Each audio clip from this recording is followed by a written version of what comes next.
Okay, let's check this out. Gloomhaven.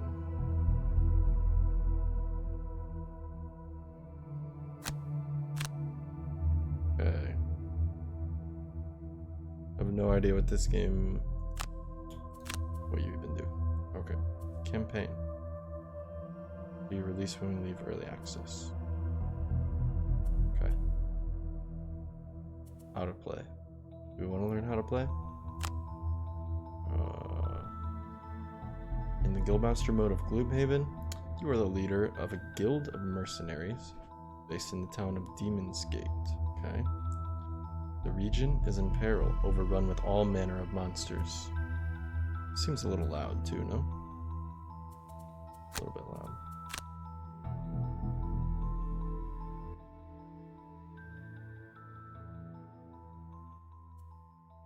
Okay.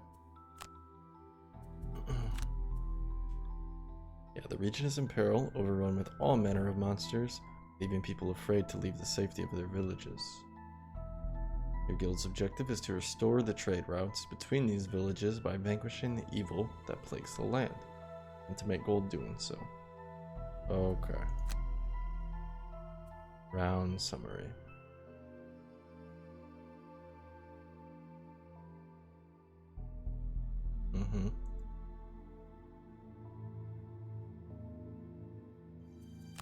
Different kinds of cards, initiative.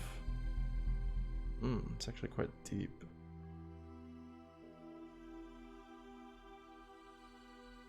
We could just YOLO in and figure it out. And then complain when things aren't explained to us because we didn't read the tutorial.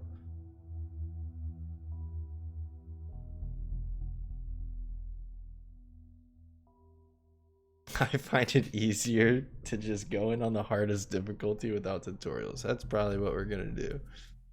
This is like, that's a lot of reading. That's a lot of reading. Click Guildmaster. New adventure. Okay. Easy, normal, hard, insane.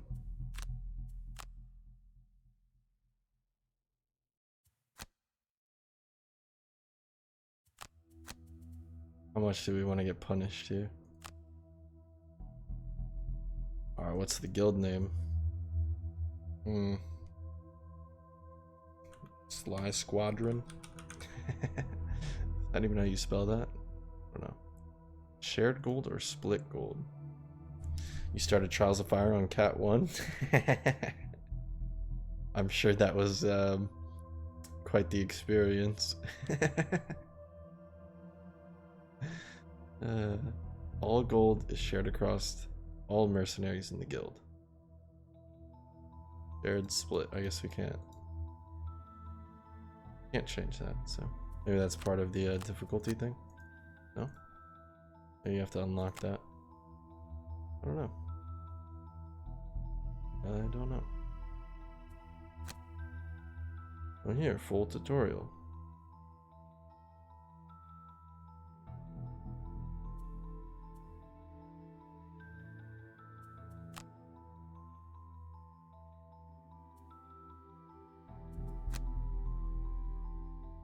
Okay, well, if they're gonna try and teach me in game, that's fine. I'll do that then. I just wasn't about to read all that. It took me about 10 battles to realize I could save one card for next turn. What about putting powers on other heroes? Did you figure that one out quickly? I think a lot of people struggled to see that at first. That was super easy. Yeah, that was one of the first things I tried too. I was like, ooh, powers. Let's try and put them on someone else. But apparently some other people struggled to find that you could do that.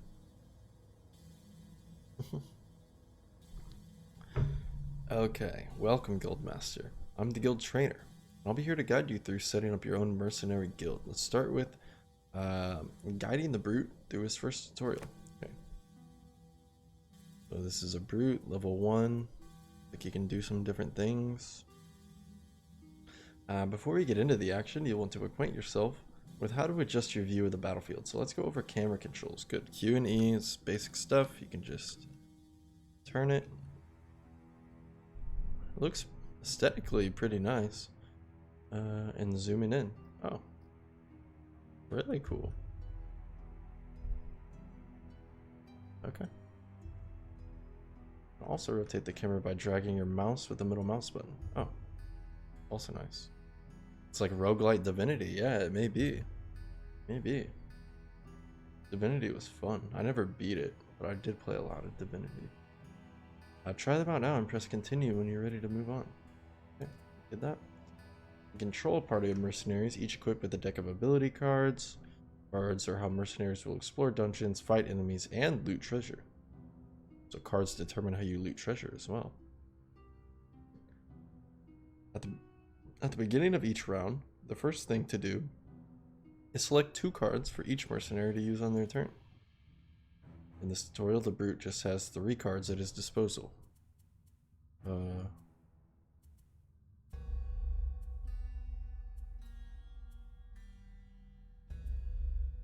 Is this a card? Yes, that's a card too. 1, 2, 3. Maybe. Oh, this is discarded. As you can see highlighted on the left, grab and go, trample, and provoking roar, which is discarded.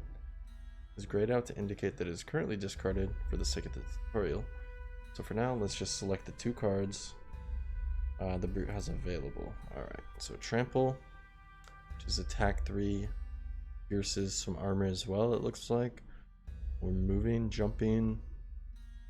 Looks like you can do a couple different things.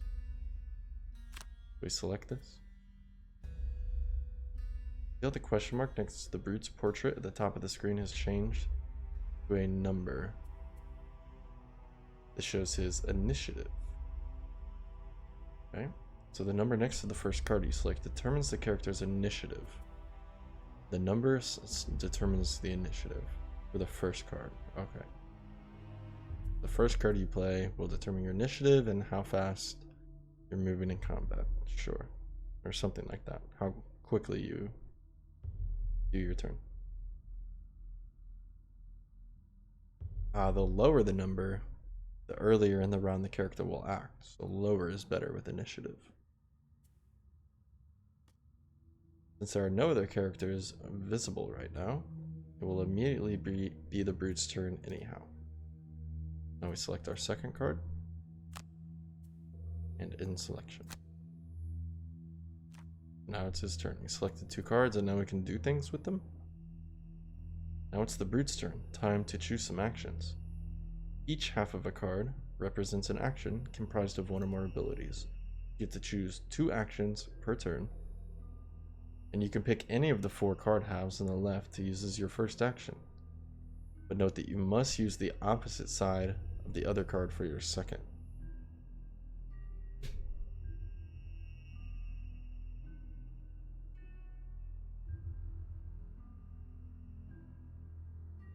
Get to use 2 actions. You can pick any of the halves. You must then use the opposite side of the other card. Okay, so let's say I loot. Oh yeah, it highlights it. Then I have to select the opposite side of the opposite card. That's a little bit of a strange mechanic. There's nothing to attack here, so I assume we would just want to loot, no? For example, you either have the top half of trample and the bottom half of grab and go, or vice versa. There's nothing for the brute to do, so you want to proceed through the door to see what lies beyond with a move ability. Oh. Grab and go's bottom half lets the brute move for 4 hexes. There's enough to get through the door. Let's use that. Okay. And we move up to a closed door, it looks like. We can choose to open the door.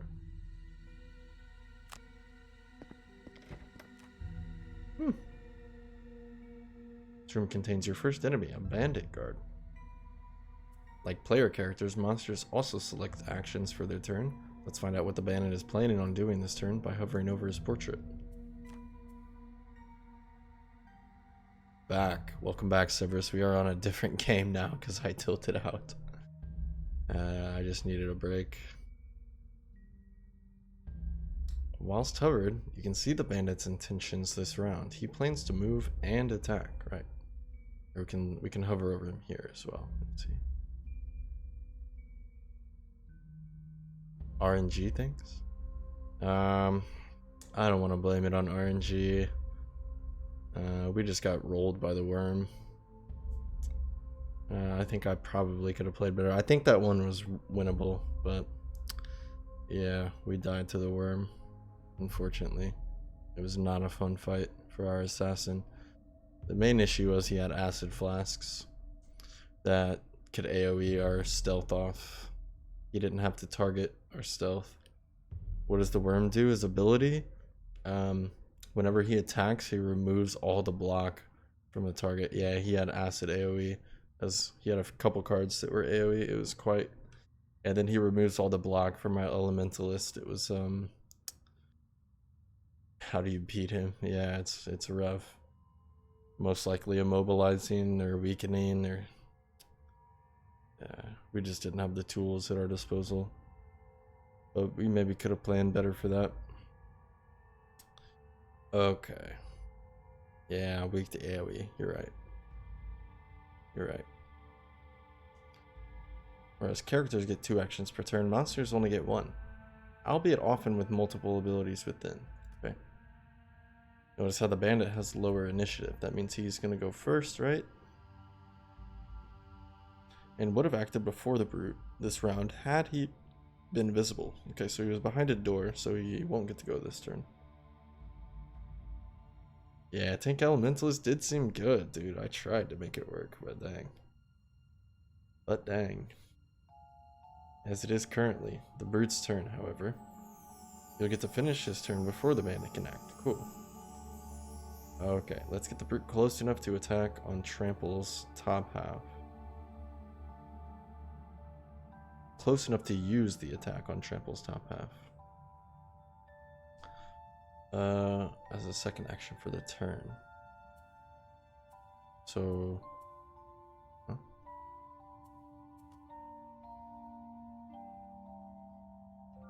Why do we still get to move here? Did we move 3 only and open the door, and then now we're moving 4? Yeah, it does seem hard to gear assassin, I agree. Yep. We're correct. So, confirm our movement? And that was the 4th movement, right. Now that we finished grab and go, which we did, we have to use Trample. Discard and no longer usable until you return it to your hand via resting. For now, time to attack. And confirm the target. Whenever you attack, an attack modifier is drawn from your character's modifier deck, and that value is applied to your attack. In this case, you can see above the bandit guard that a +0 modifier was drawn. Your attack still just deals its base value of 3 damage. Sure. This tutorial, we will only have +0 modifiers in effect to keep things simple. We'll explore the other attack modifiers later. Ooh, stabbed. Pretty sick animations, honestly. Okay, so that was the end of my turn. Now it's the bandit's turn. As we saw on his card earlier, he intends to move and then perform a melee attack for 3 damage. However, he is already within melee range of the brute. He will simply forego moving and get straight into the attack. Okay. Ouch. While monsters always take damage directly to their hit points, whenever a player character is damaged, you're presented with 3 options. Firstly, you can simply take the damage to your character's hit point total. However, if the damage is reduced to 0, the character is exhausted, which means they can no longer act in this scenario. If all your mercenaries are exhausted, you will lose the scenario. Fair enough.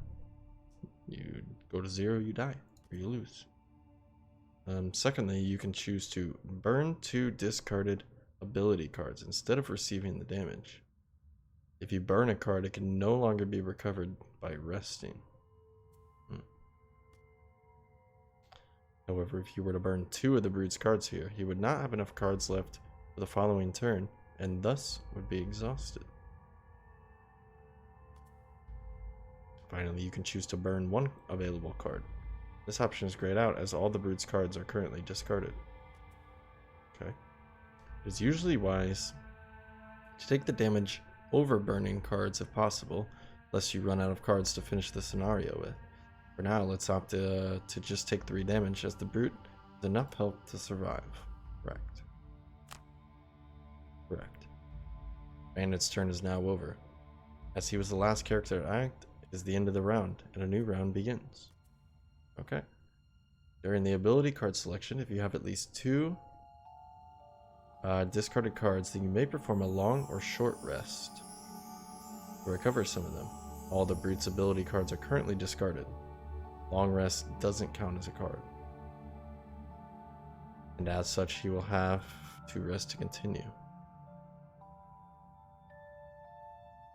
Yeah, that is totally a viable strategy, Severus, and that's what I mentioned earlier, was maybe I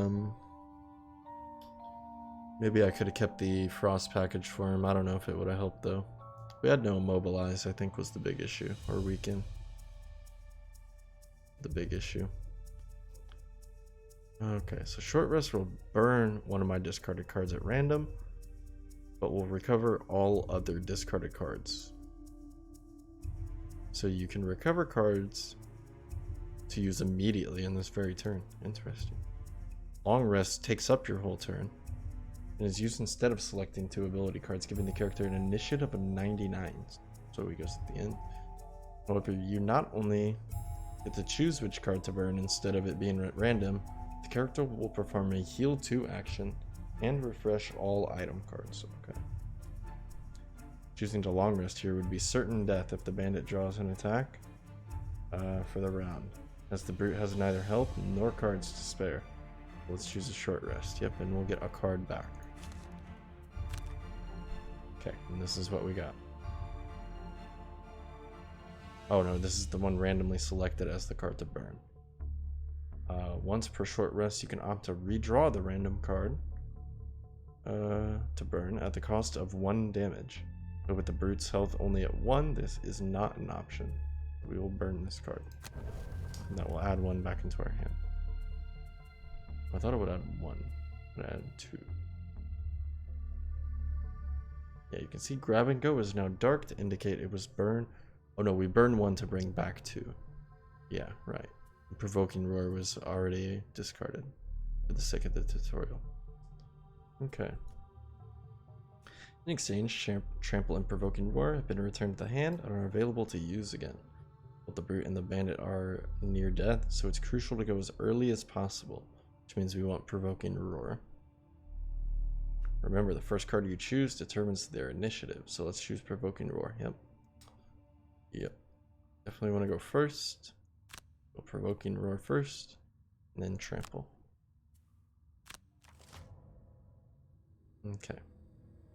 Now that we are in the same room as the bandit, we can see that enemies draw their ability cards each round after the players, so you won't know what they're doing or what their initiatives will be until this point in each round. It appears the bandit was planning to once again use a move and an attack, but because he chose to act quickly with an initiative of 10, he won't have those active until after the brute's turn. Let's get him. So, what's his health? 2 out of 5. We can just trample then.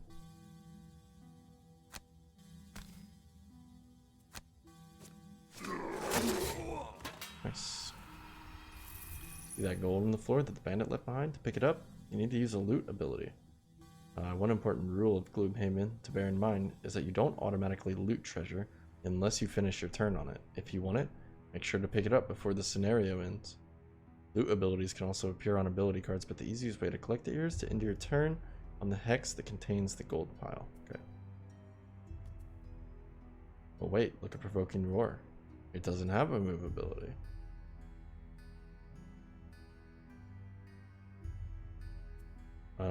So how can the brute reach the gold? Default actions. The left and right of central initiative value are 2 small default action buttons. Huh. The left and right of central initiative. This?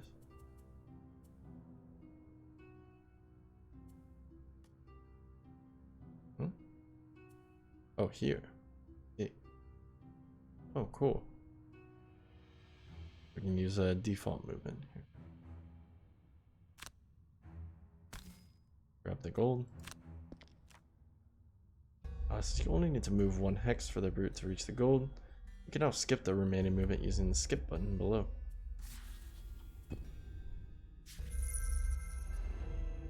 Only did you vanquish the lone bandit guard, you managed to pick up a few pieces of gold as well. With the basics covered, it's now time to introduce some slightly more dangerous scenarios. This game's interesting. A lot of moving parts. A lot of moving parts.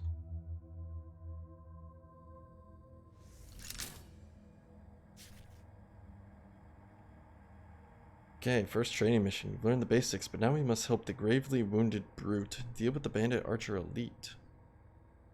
Yeah, it is weird naming resting during combat. Interesting. There's a lot of mechanics here, though. But now you must help the gravely wounded brute deal with the archer, strong enemy with greater stats than normal. Okay. Only a single hit point remaining. Any amount of damage getting through will cause the brute to become exhausted. As such, you will have to avoid any incoming damage by burning cards. For the sake of training, the attack modifier dex will also be +0s for now, so don't worry about those. Your objectives to start here are: take down the archer with a single attack, loot the gold she drops. Surely you can handle that. Surely, because we're a god gamer. Interesting, there's traps as well. Look at that. Bear traps that are guarding a treasure chest here. Okay, so we need to make sure our initiative is fast, right? We need to make sure our initiative is fast. That means probably shield bashing first.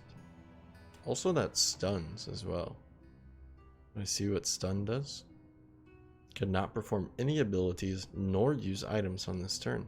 It's removed at the end of the affected character's turn. The basic. Characters must still select 2 cards to rest for the turn. However, the actions are not played, and the cards are simply discarded. A long rest is performed as normal.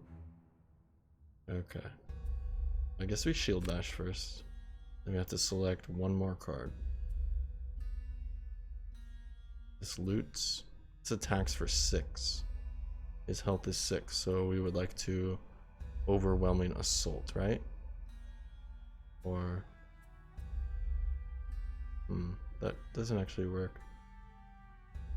Can I deselect this? You can. Okay, cool.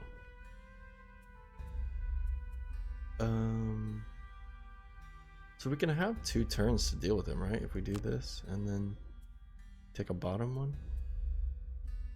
This would kill him though, right? The dagger would kill him.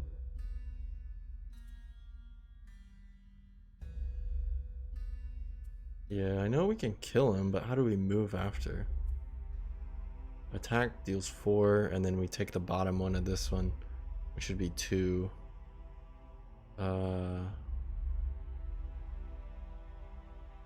But he moves after, or how do we get the gold? Will it just end the combat?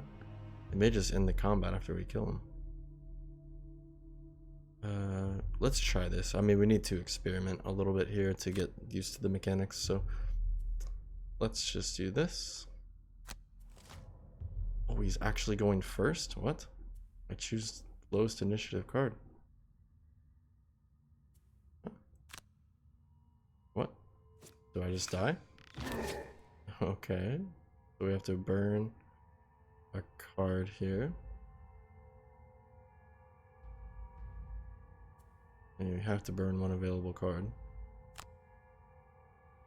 I get to choose.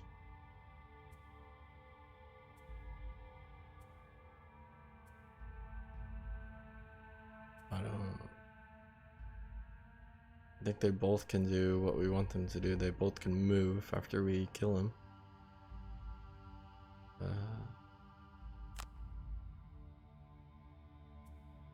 Burn, grab, and go. He set another trap. This guy. He's got traps everywhere. Okay. Let's attack and stun. See how this works out. I'm curious.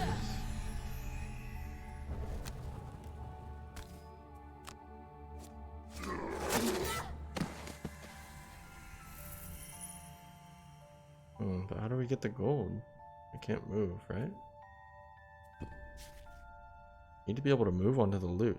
Perhaps there's an ability card you could use with attack that will do enough damage in one hit. Okay. So yeah, let's try again. Yeah, there was that overwhelming one, but I was scared that we wouldn't get the first initiative, which we didn't anyway, right? So I really didn't think you would have faster than 15 initiative. So we just say we don't care if he goes first, right? I see. We don't care if he attacks first because we burn the card anyway. Right. So we do this. And then move. Okay. Yeah, so he goes first. Ouch, we burn a card, it doesn't matter. He sets a trap. We attack for 6. Big hit. Actions like overwhelming assaults. Cause a card to be burned once used. And you can't use it again in this scenario. Time to grab that gold. Skip the movement. No enemies left, your objective is complete. The scenario normally would have ended already, leaving this chest behind. However, for the sake of training, I'm going to set another objective. Loot the chest. Okay, so the scenario does end after all enemies are gone. But for the sake of training, we're going to continue here. Got it. Before you rush headlong into that trap, you might want to heal up a bit first. I'd suggest taking a long rest, which will heal 2 and recover enough discarded cards, allowing you to withstand the 2 damage from the trap and reach the chest. Okay.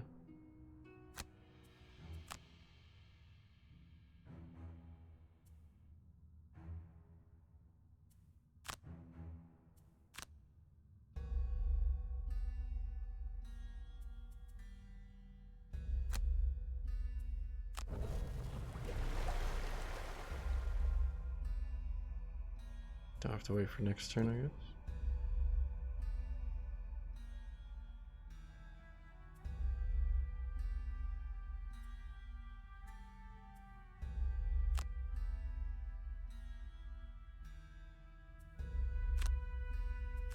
Select the cards, move 2 into here. We take 1 damage, we receive the damage, and we continue our movement. Okay.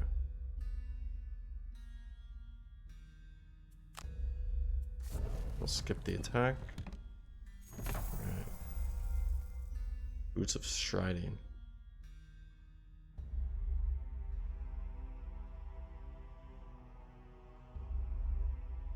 Yeah, it's different. It's definitely different, I'll say that. Yeah, it is a little bit weird having to work to get the loot that you've already got from beating someone. But who knows? Those Boots of Striding will come in handy the next time you need a little bit extra mobility. Right on top of the next part of your training. Sure.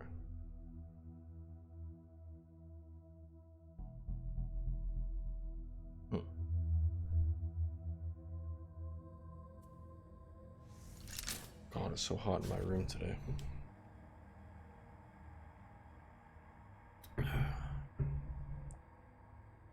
So you've learned the basic and move abilities, but this time we're gonna use some abilities with additional effects. The move icon with the jump effect will help you here. Jump allows you to cross tiles containing obstacles or enemies, and even move over traps without triggering them, provided you can reach an empty hex to land on. Jumping is interesting in a game like this. The Boots of Striding you picked up last time can be used to increase a move ability by 2 hexes. That'll enable you to get up close and personal this turn. You don't have to.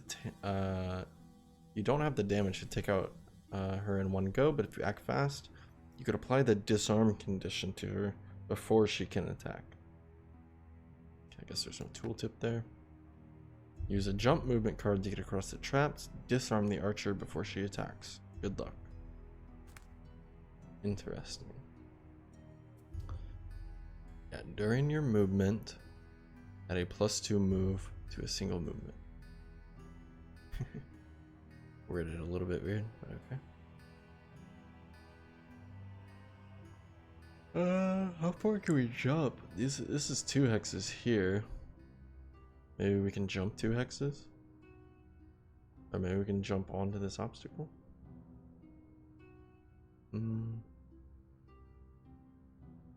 Maybe we can jump 2 hexes, I don't know.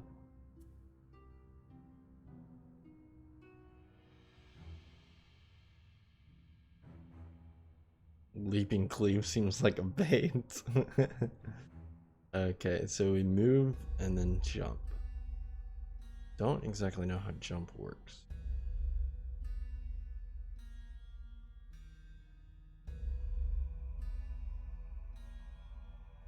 Just ignore that stuff during their movement. So if I say I move 3, I go here and then jump 2, so I would be in the trap and take 3 damage and be exhausted. So,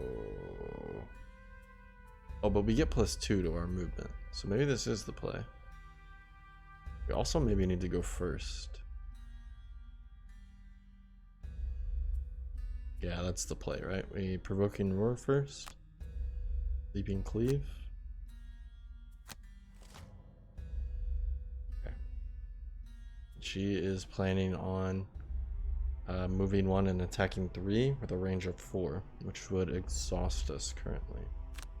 We need to get over there and disarm. So this should let us move 5. No? Huh? Move 1. Okay. Now jump. How do I...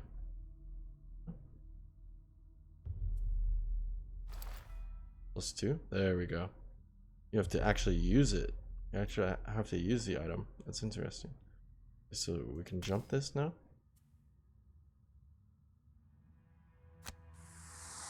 Oh, he like phases through. That's cool.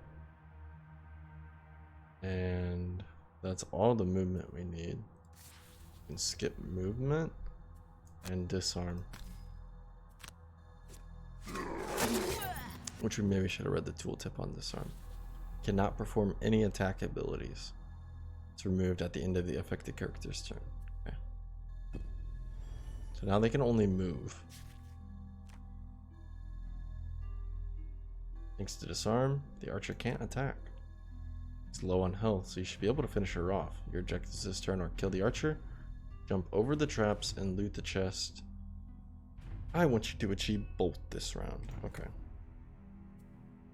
Remember that short rests allow you to recover discarded cards to immediately use in this very turn. Long resting, however, takes up the whole turn and is used instead of selecting 2 ability cards. Huh. Yeah, long resting is not going to help us. We only currently have grab and go. Isn't going to let us get the chest as well, so we need to short rest.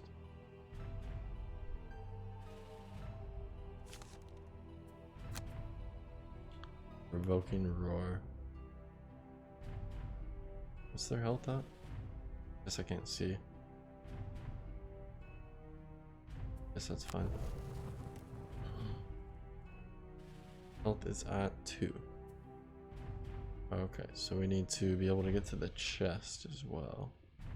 We can use these, I guess, once per instance. So can't use it every turn.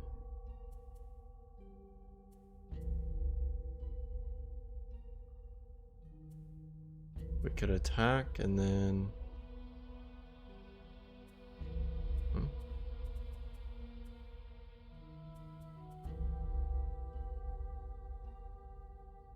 jump over the traps to loot the chest? I can push him? Oh, I want to push him into a trap for sure. I also only have 2 health. How do we...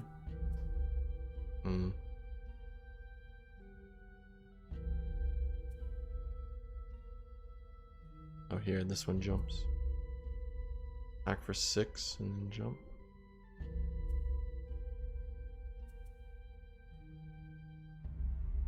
Okay. This one, leaping cleave first, which will hopefully give us the initiative.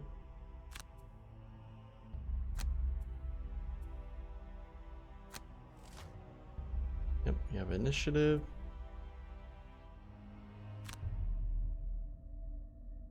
Interesting stuff. Okay, so we can attack and then we'll move and jump for 3. Right. They're dead. But they drop loot here too. How do we get that? We can't get that?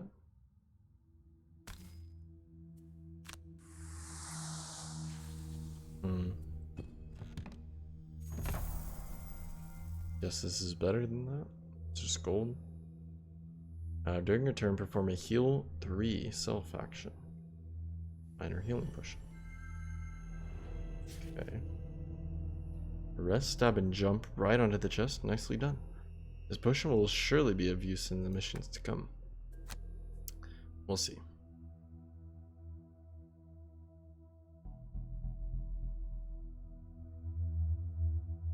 We shall see.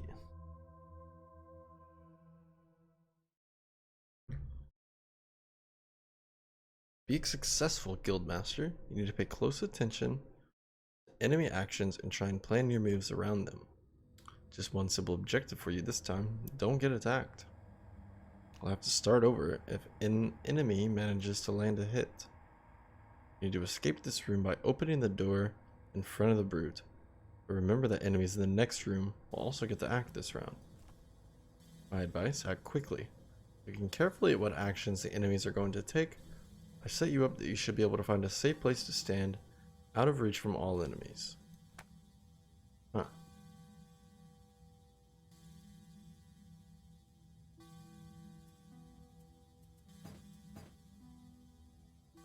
Why is there only 2 here?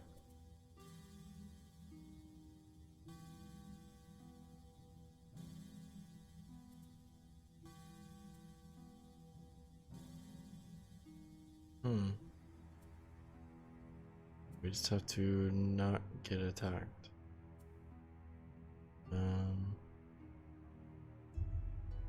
But we can't see what they do until I pick my cards. Provoking, obviously, we want first because we get the initiative. And then...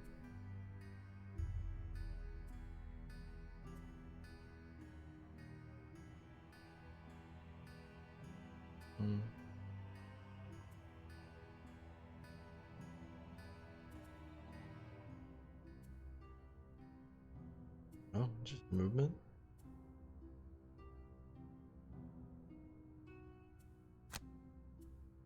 I don't know.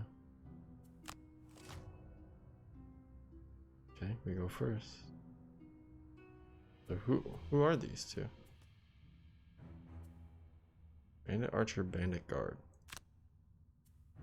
Okay, but what about these guys? Huh?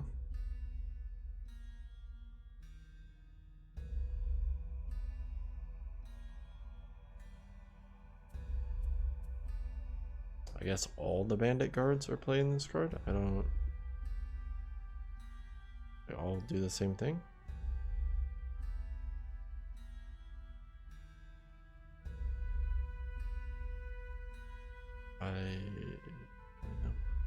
Range 3. Move 1, range 3. Move 2, attack 2.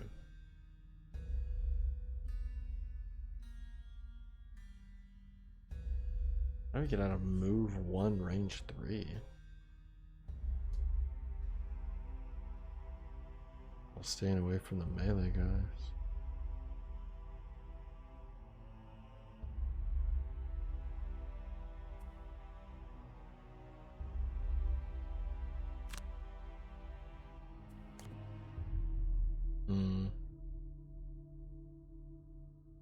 Move 1. Attack with the range 3. 1, 2, 3. He can hit us here. That's not the play. Right here.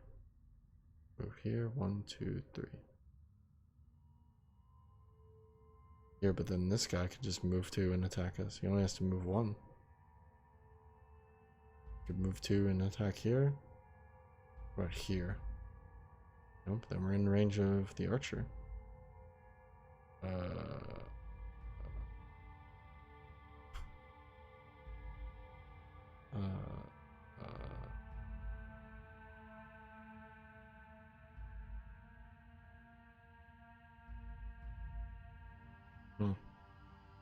Everything on this side is in range of the archer. Which it doesn't matter on this side anyway because we're in range of them.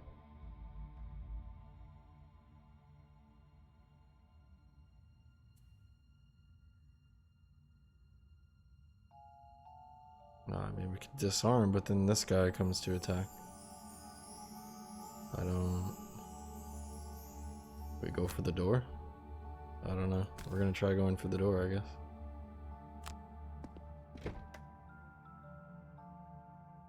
Okay. Move 2, attack 2.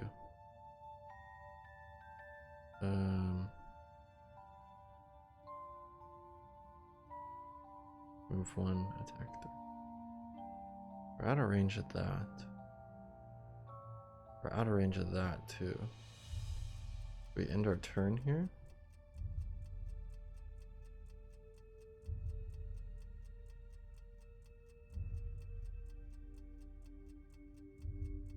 We're out of range of everything here.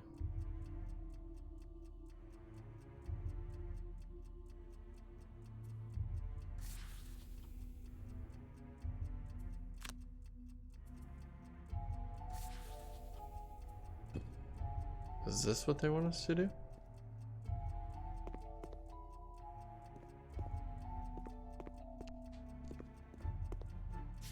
It'd be super cool if after the fight they showed you every action at normal speed, all connected, like a cinematic.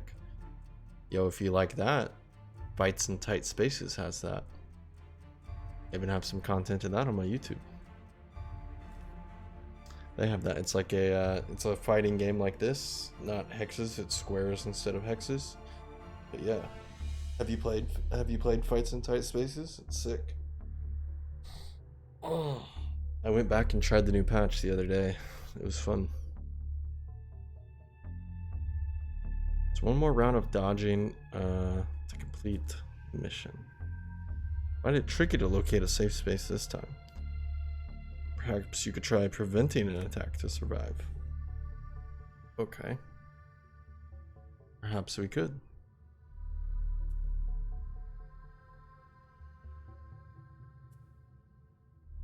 Okay, I think we need to short rest here.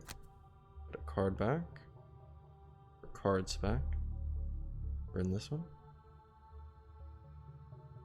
But the normal settings doesn't appeal to you that much? What do you mean, no difficulty settings or what?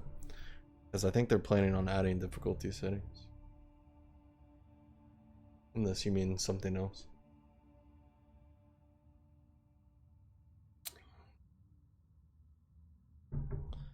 Okay, let's burn this card.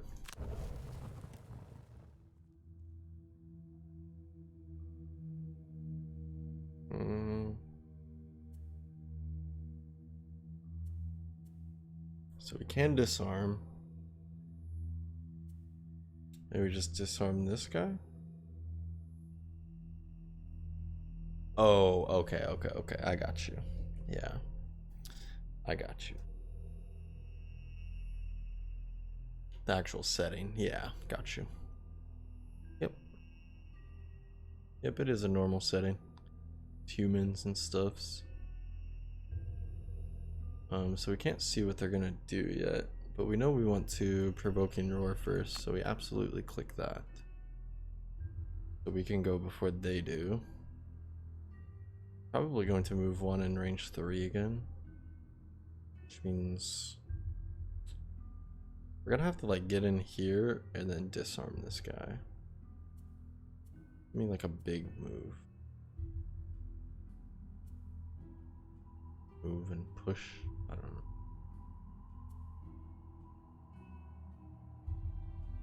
Either of these will do.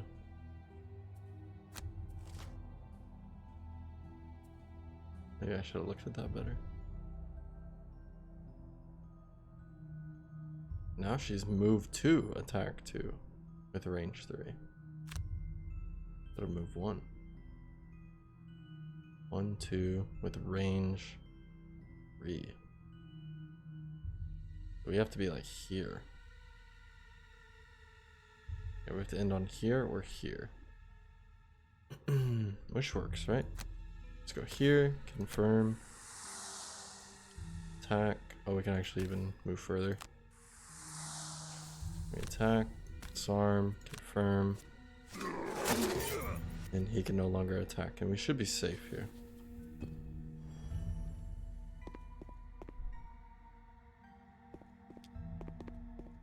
Yeah.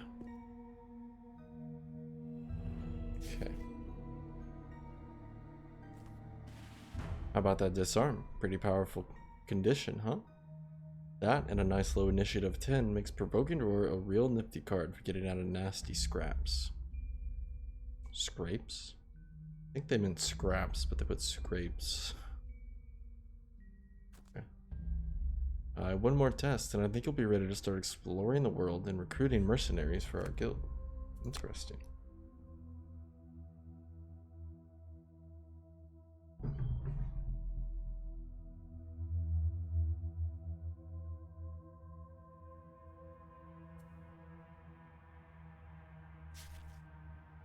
Okay, talk about attack modifiers. Yeah. So far in your training, characters have always drawn +0 attack modifiers, meaning their attacks have always dealt the exact damage values specified on the cards. This is not normally the case. For this training scenario, the archers have just 2 attack modifiers remaining in their decks, a ×2 and a ×0. We want them to draw the ×0 to deal no damage, and we're going to give them disadvantage to ensure that. Ranged attacks have disadvantage when their target is on an adjacent hex.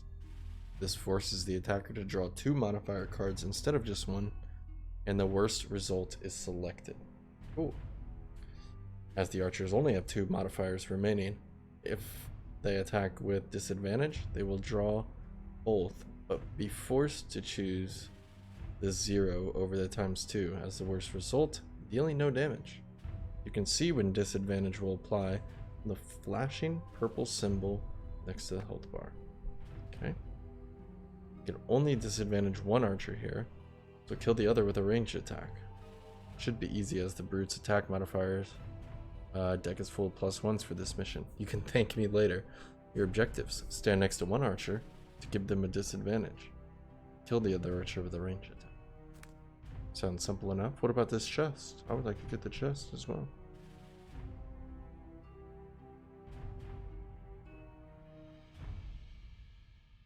Yeah, I agree. Incorporate, common logic into coherent, exploitable mechanics. Interesting. Like, I'm assuming you mean like the disadvantage against a ranger by being close range with them. That's what we're currently seeing.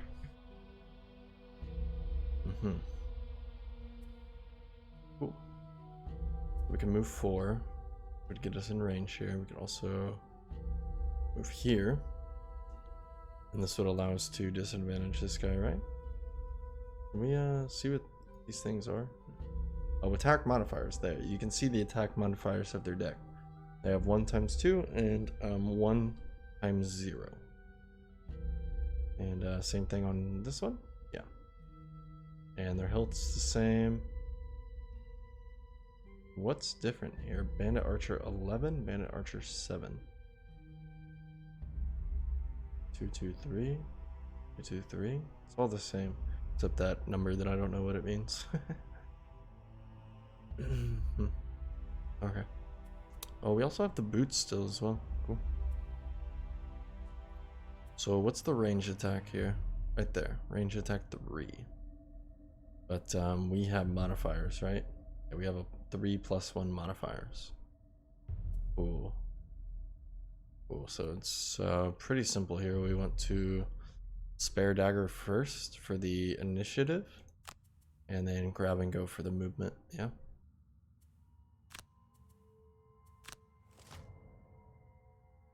And our initiative, it's higher, or is better. I shouldn't say higher, it's better. And we can move 4 here. And this causes a disadvantage, right? And how did it say we tell that? Something about a purple aura, but I don't actually see it.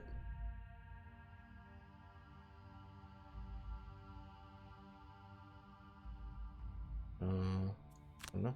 Here. Oh, I saw it there for a second. Okay. End our turn. They should have a disadvantage. Yep. So I should do both the ×0 and the ×2. Disadvantage force her to draw 2 attack modifiers and use the worst one. Also saw how your attack with spare dagger drew a +1, thus dealing 4. Take down the other archer. Final objectives are kill the remaining archer, loot the chest. Simple enough. Short rest should do. Burn, grab and go. Seems fine.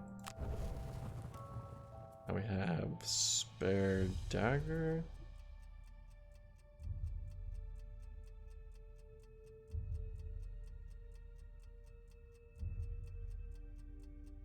But will I be at a disadvantage since I'm...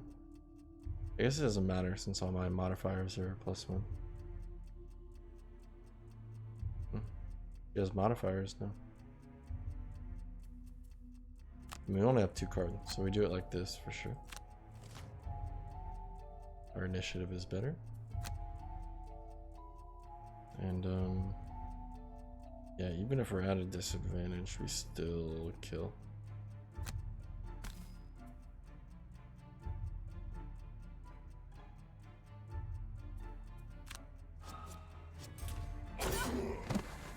Yep, so I was at a disadvantage, but I drew 2 +1s. Because I only had +1 modifiers in my deck. We end here on the chest. Loot it. Heater shield. When damaged by an attack, gain shield 1 for the attack. And a little bit hard to read that there. Heater shield should help you soak up some damage. You finish your basic training missions, time to introduce you to other mercs and get you exploring. Okay. Give it a shot here. Seems interesting to say the least. It's quite complex. Great work on getting through the basic training missions. Introduce a 3rd member of the guild. He ain't much of a fighter though. Not all of us particularly care to be experts at stabbing people, or... Please excuse me. Greetings, Guildmaster. I'm the humble merchant of your fledgling guild. I deal with the important aspects of running a guild. In other words, money. Which, might I add, is sorely lacking at the moment. What you can see now is the world map. You probably noticed it looks a bit barren at the moment, and well, I've got some good news and some bad news. Bad news is that the realm has been overrun with all manner of unpleasant monsters. Rogue bandits, wandering undead, dark cultists, you name it. The good news is that you're going to help us restore the routes back to the other settlements out there, hidden in the fog. Before we can do anything about that, however, we'll need to get some mercenaries on the guild roster. Let's start with actually recruiting the poor old brute who got himself into a spot of bother again. Okay. I am Brute. Name is I am Brute. Okay. So this is like the main settlement, I suppose. And here we recruit. Shows his health, movement, attack. Target. Shield. Guess I can't get tooltips on those here, so I don't really know what they do. Oh, this is an enemy. Rewards isn't unlocked. This is the enemy. Living bones. Okay. We travel here.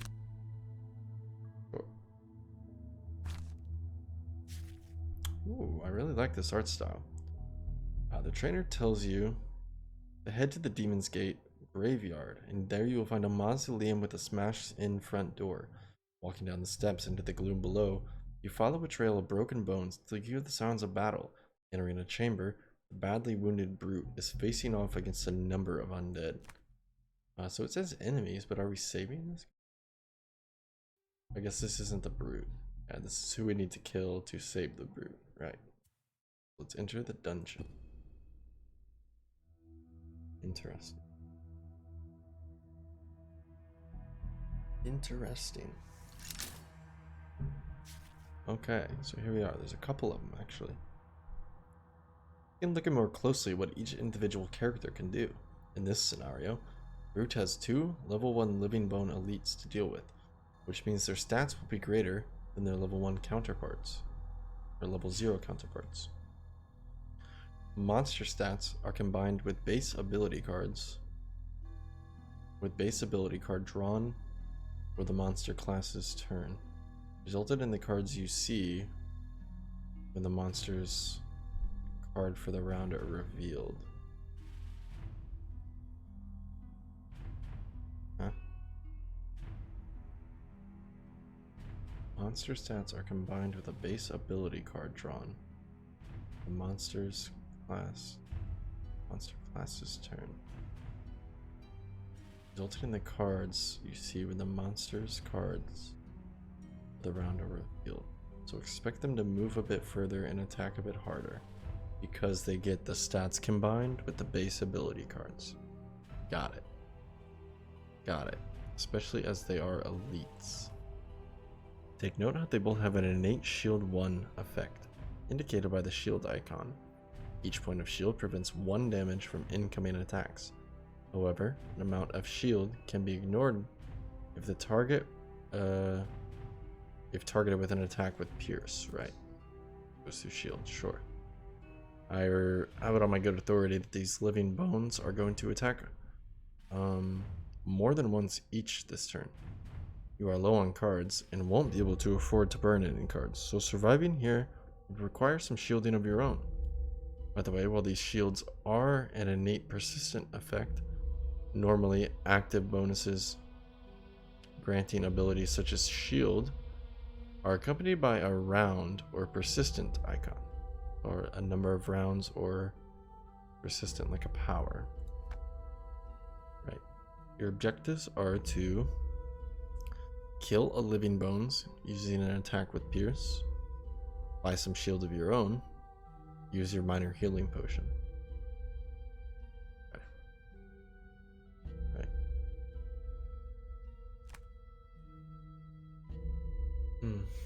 This is target 3. What does that mean? Target. Huh?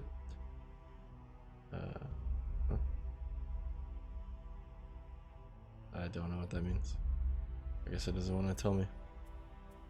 There's no way to get a tooltip on that, I guess. A little bit awkward. Okay, we need to shield bash first, yeah?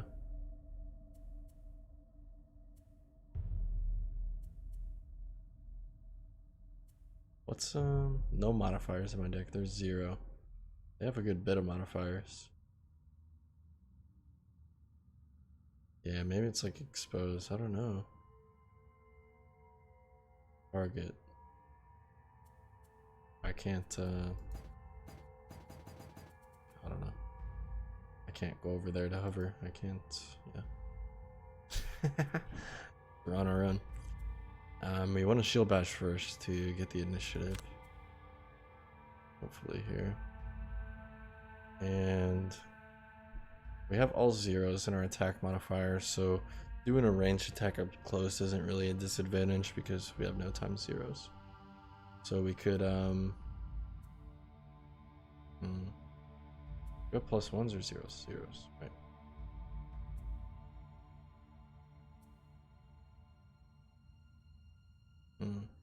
They have shields as well. So I actually have to attack this to kill him with shield bash. It will deal 3, and then, or we could pierce.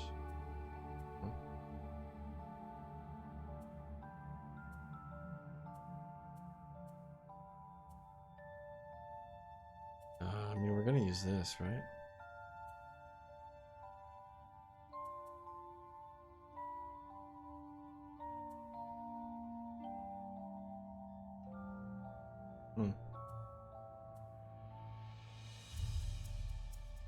This one will kill. What does this 2 mean?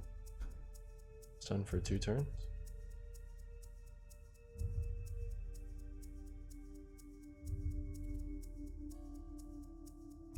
Also said it wanted us to use a pierce card. But wouldn't this just kill it as well? Kill a living bones using a pierce attack. Why? Why can't I just use shield bash because it has less initiative? Shield blocks 1, we deal 4, he has 3 HP. We kill this one.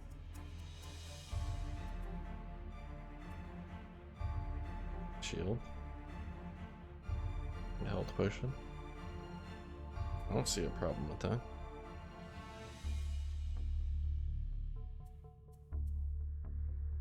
I don't know why we would... Oh, we can shield on this card. Oh. Well, then that's why. That's what it wants us to do. Like this. Okay.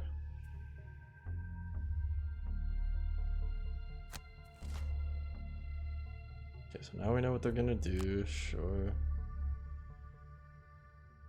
Move 4, attack 2, target 1 enemy with all attack. Right. But we can pierce this guy.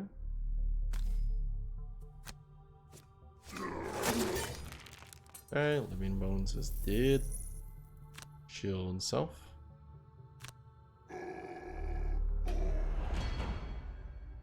Right. And do I need another shield? Shield 1. I really wish I could read what these do. Does this stack the effect or does it extend the time of the effect? So how do I use this? Here? Firm action.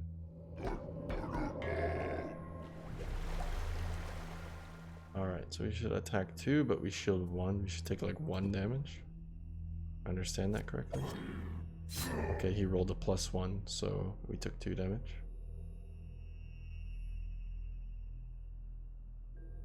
Okay, deal damage phase. So we choose to take the damage, burn the card, or burn 2 discarded cards. We'll probably just take the damage, right? Okay.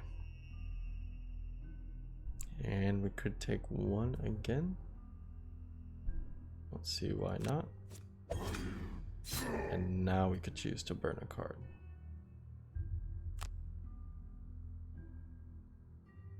Spare dagger. Okay. Nonetheless, your shield prevented enough damage to keep the brute alive. Ooh. Final objective, kill the remaining living bones. Good luck, he's a tanky one. Tip for you. Perhaps you could use the old push trap combo. Yeah, I thought about that before. Not in this combat, but with the other one. Don't know the caveats, but it seems like you simply take all the chip damage and discard on big chunks. Yeah, I don't know. Also don't know how many cards we're like expected to have in like a normal combat, you know? Like this is obviously not a normal combat, it's a tutorial still, but note that shield only prevents damage from attacks, but it doesn't do anything against direct damage such as from traps. Oh. Okay, so this is a free 3 damage. We can't long rest because we die. Yeah, both allied and enemies. I think we have multiple people we control. If I remember seeing the pictures correctly. I could be wrong though. We need a short rest here. And burn the shield bash. Wouldn't stunning him be good though? Yeah, we can't change it though because we're at 1 health. Normally we could re-roll it for 1 health, but we can't. Okay. We trample and warding strength. Not much choice here, so we need to take both these. And then we decide what we do. Here, can we see what this does? No. Okay, what about up here? No. No. We can't. Okay, so we can push. Attack 3 and push. Kill though, because it's not piercing. He has shield and 6 HP.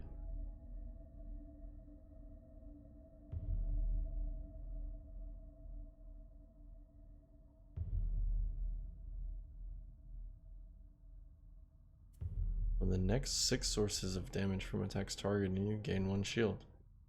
Persistent. Oh, what the heck is this? What does this mean? What? Empty star, star 1. Empty star, star 1. Empty star, star 1.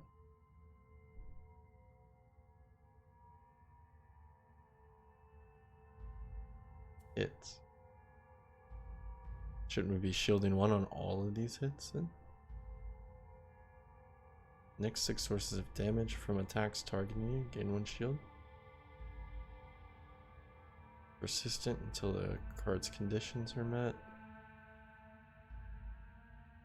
I don't know. I don't think warding strength does it here. And we can't play 2 attacks.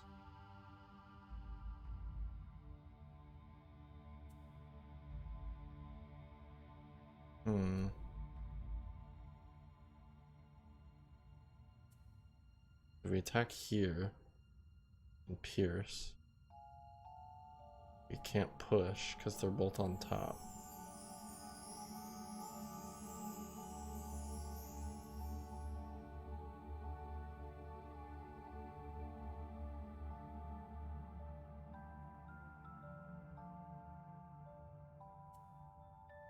Huh. I might be missing something here. What am I missing here? Like, this deals 2 plus pushing him into the trap is 3. It's 5 damage. Still at 1. And then we move. Target all enemies moved through. Huh. Okay, let's try that.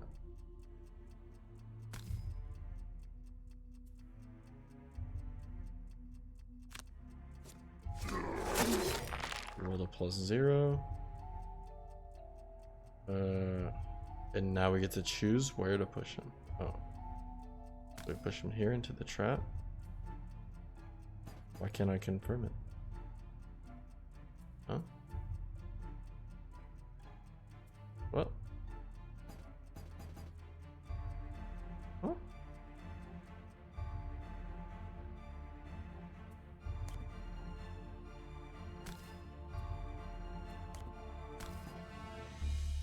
What? Why can't I push him into the trap? Skip. Yep.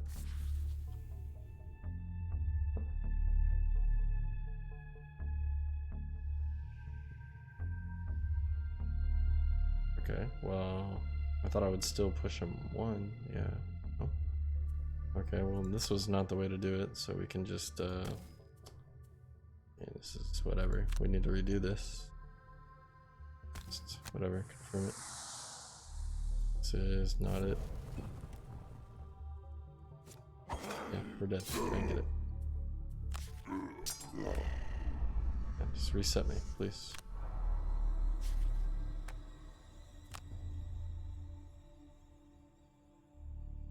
Hmm. You're forced to push them too, I guess. Why would it even give me the option of pushing him one then? I guess that's what I'm confused about.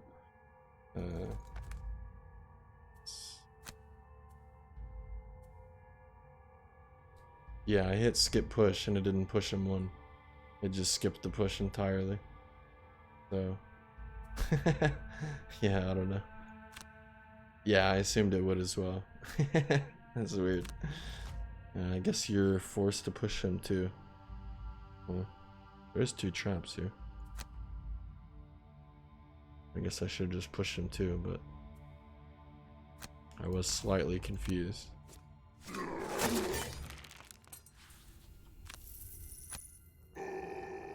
Okay, that's the health potion. Let's go, let's go.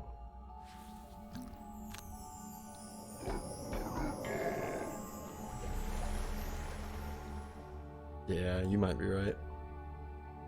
Okay, we can skip all this. We will receive the damage until we can't take anymore.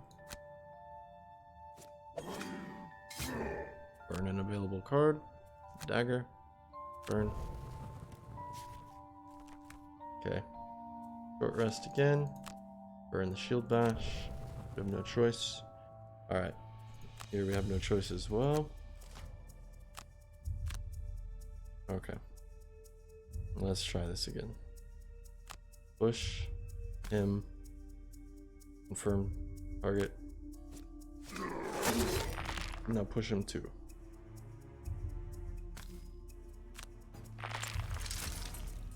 Okay. Sure. And move. Or a chest we want to get? Or just the gold? It's the gold? 2 gold, 2 gold. Oh, we'll just go here.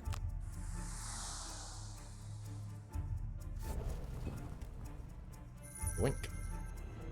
Okay. Save the brute yet again. And he's decided that adventuring alone is not working out for him. So he's agreed to the first mercenary in your guild. Let's get out of this dusty crypt and see who else we can recruit.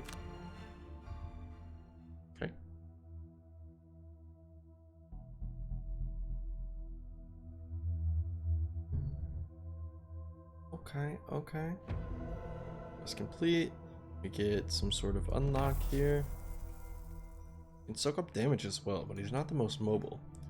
Having ample funds is going to be the utmost importance in getting the guild off the ground. Do you know anyone good at gold acquisition?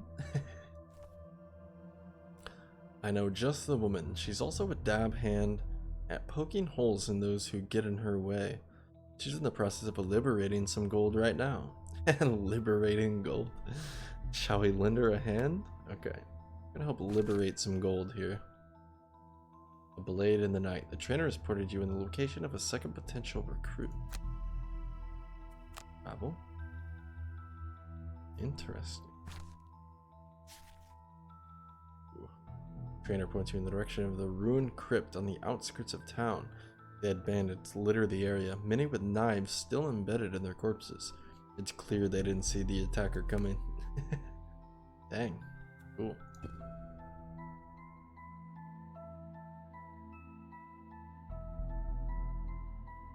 Like the creepy music too. It's a good feel. Vibe. Alright, this is them. Meet the Scoundrel. She's incredibly nimble and mobile, not to mention able to combo off huge amounts of melee damage when things line up just right. Let's help her out of this sticky situation. Firstly, you need kill 3 archers before they attack. You'll certainly need something that can hit more than one target at a time. Okay. Looks like we have a few cards here. Throwing knife. So target is how many times you're actually attacking. So this is attack 2, range 3 on 2 different targets. You can choose up to X different targets within range for that ability. Interesting. Okay, so these guys are at 2 HP, so throwing knives can kill 2 of them. And it's very fast.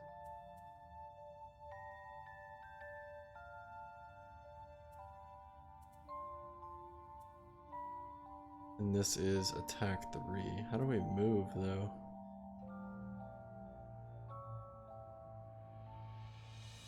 Attack, attack. Smoke bomb. Hold them in.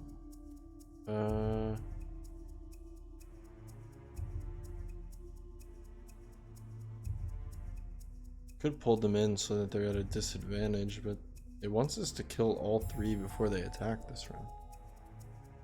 We do that.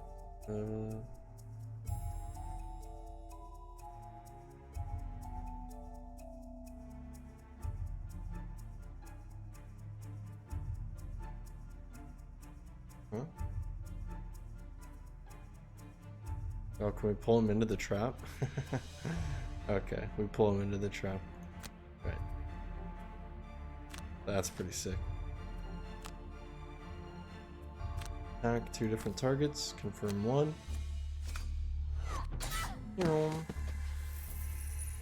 Huh? Activate, wait, what? Where's the, huh? Second target. What?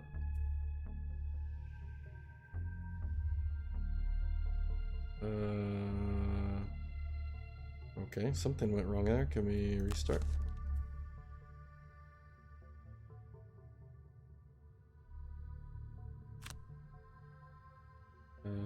I'm on, that might be a player thing there. Maybe I expected to do one attack and then confirm the other attack, but maybe you confirm them both at once, right? Let's try that again. Hi, me and a friend of mine are interested in buying the game. Does this game have any an item system, or how do you upgrade in this game? Honestly, Dead Rear, I have no idea.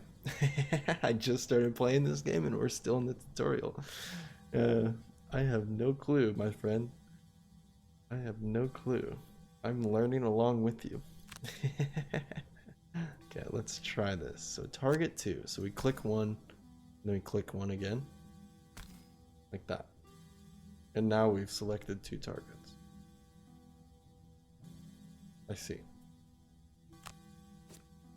You gotta select both targets at once. Boom, throwing knife.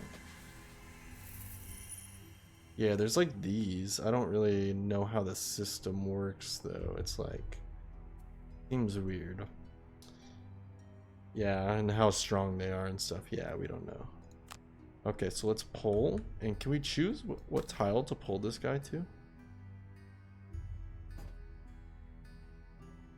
Like, because it matters, right? We pull him this way or we pull him this way. Maybe it just always does the best one.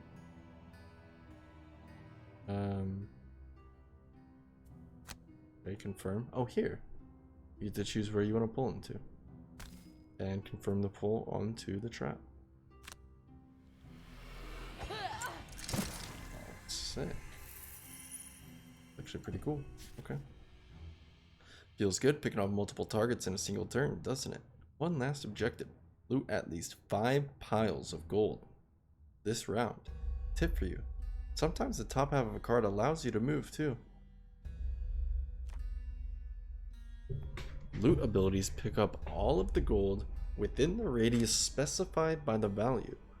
So you work out where you need to stand and get looted. Okay.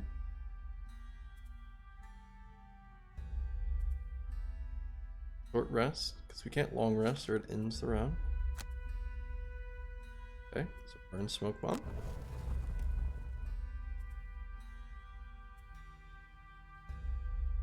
Move 2, loot every hex around you with this action. So that's pretty good here. Take it here. And then we need to move 3 to end our turn after that. So that would have to be the top of a card. Move 3. Ooh, movement.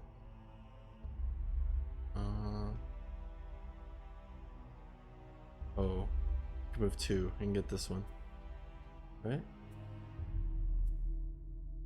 I think so. Yeah, because oh, here, this one. Yeah, okay, we're good. We're good. Got it.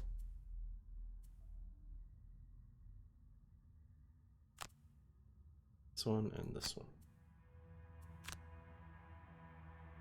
Okay. Move here. Confirm. We will be looting all this gold, please and thank you. Skip action. No, I want to loot. I want to loot all the gold. Huh? Loot every hex you enter with this action. Oh, I misread that. Dang it. I misread that. Okay. Loot every tile you enter with that action. Oh. That's interesting. You do have to walk over them, so I thought maybe she would pick them all up. Okay. Well, let's short rest again.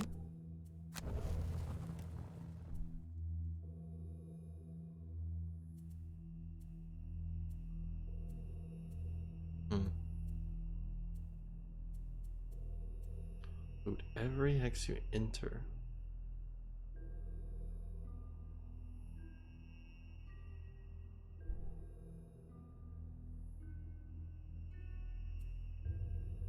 Get 5.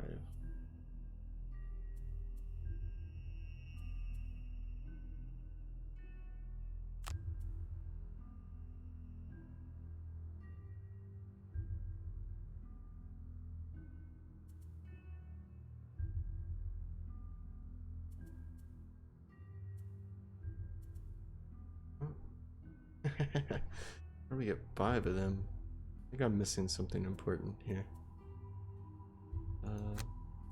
Just take these 2 and do some experimenting.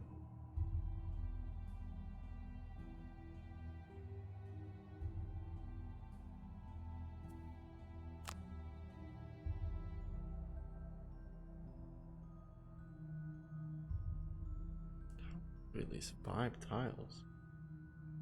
I don't understand. I'm only moving 2.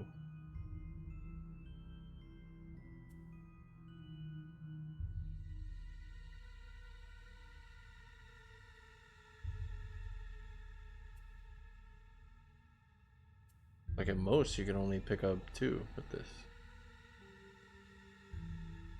How do I get 5 tiles? I don't.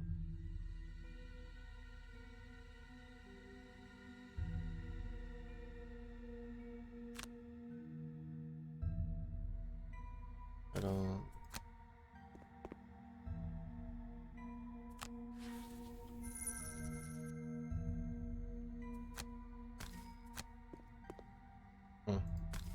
I don't know what to do here actually.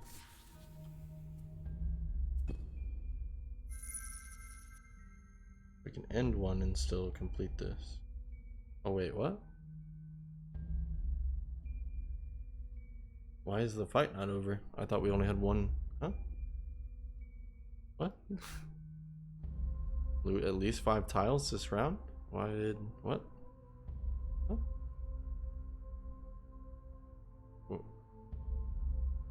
Why is the round not over? Huh? Okay. Well, if I would have known that, I wouldn't have played the, yeah, I wouldn't have played the 1 card first.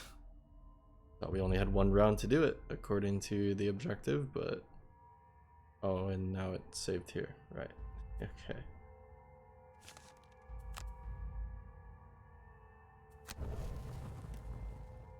Right. This is still doable. I don't know, something like this.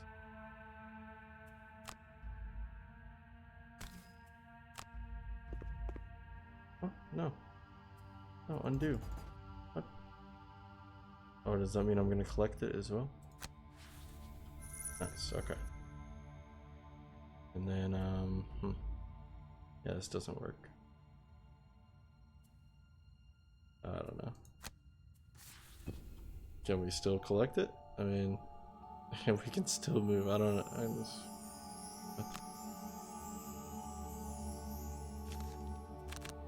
This was definitely not one round. But, yeah. Okay, I guess.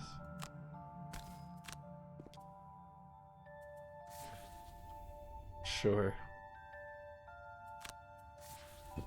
Alright. That was one round, apparently, by the way. Let me take care of that gold for you. For your assistance in this scenario, the scoundrel has agreed to join the guild.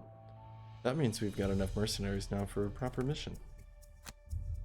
Don't understand why we had like 4 turns to loot all that gold. What do I know?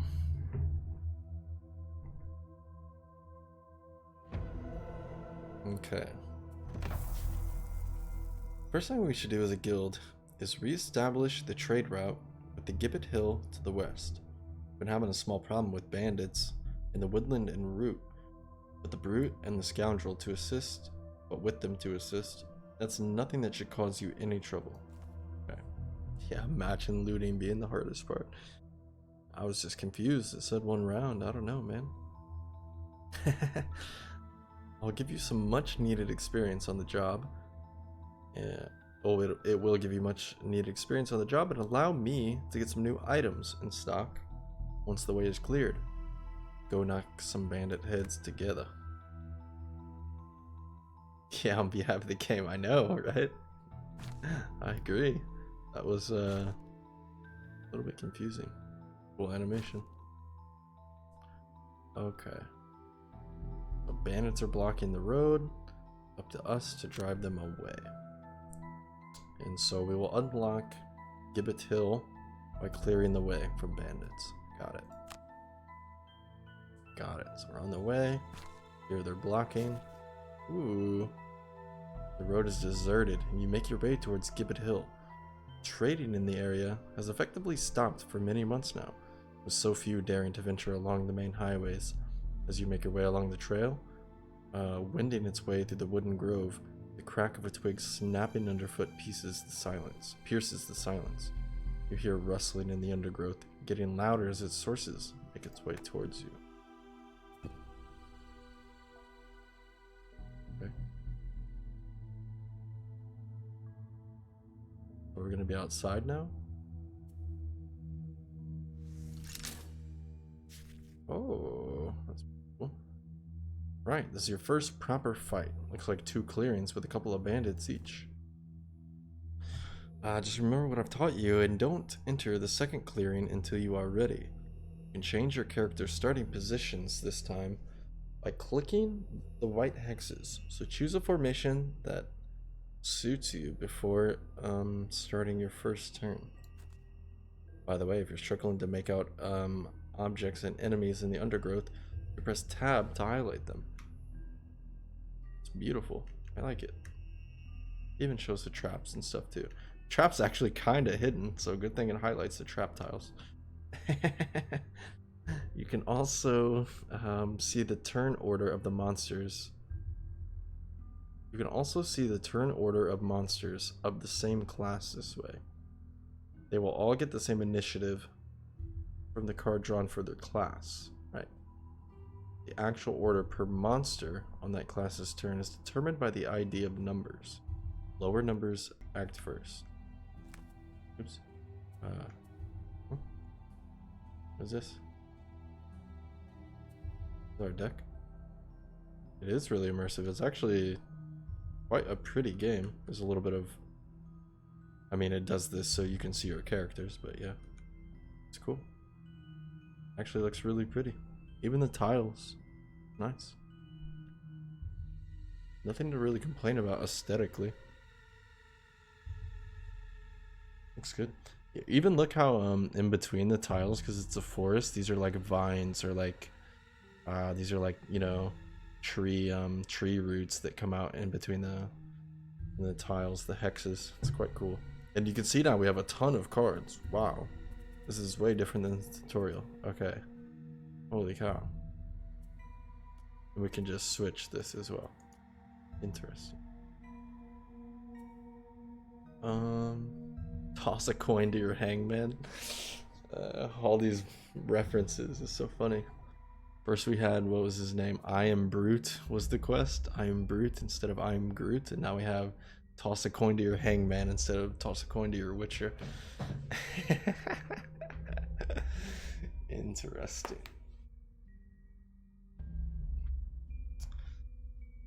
Okay. So it said you can click a hex to place them. How far can you go? Oh, so like 1 hex away. Can't go any further.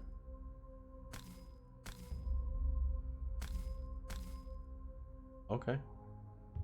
They are rangers, so we probably want to be as close as possible, I'd have to assume.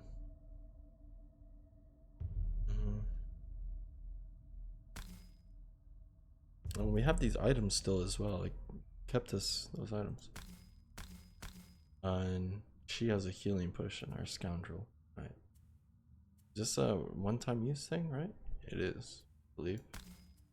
But these are reusable? I don't know what those pictures mean. Okay, so let's talk about it. 4 health. 4 health, no armor. We're at 10 and 8. Cool. Leaping Cleave. Dude, there's so many more options now. This is actually kind of interesting. So we pick 2 for each of these. Correct. And we gotta keep in mind of initiative as well. We would like to go first.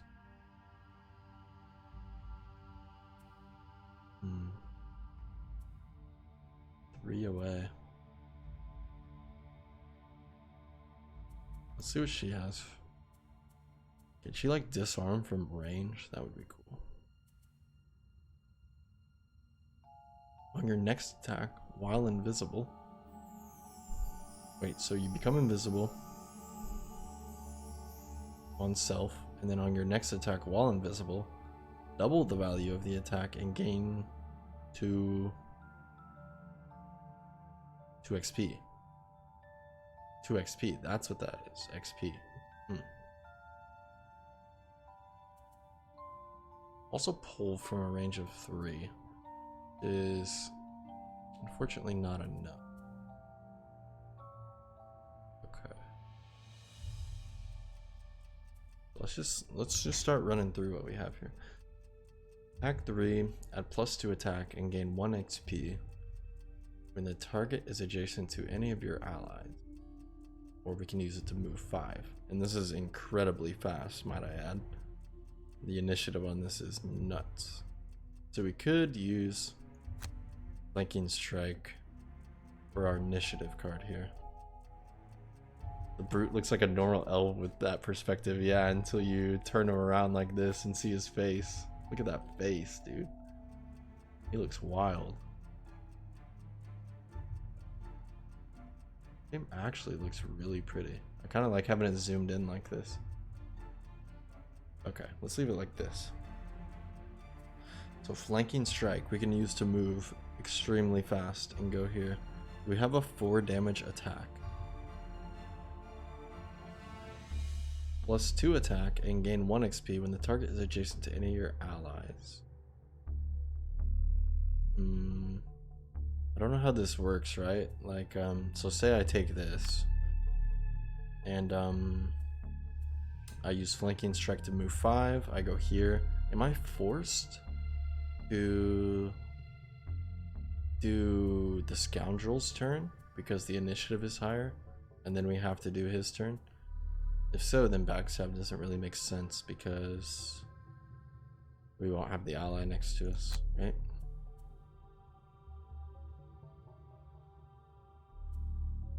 Could also consider throwing knives. I wonder if you can hit the same target twice.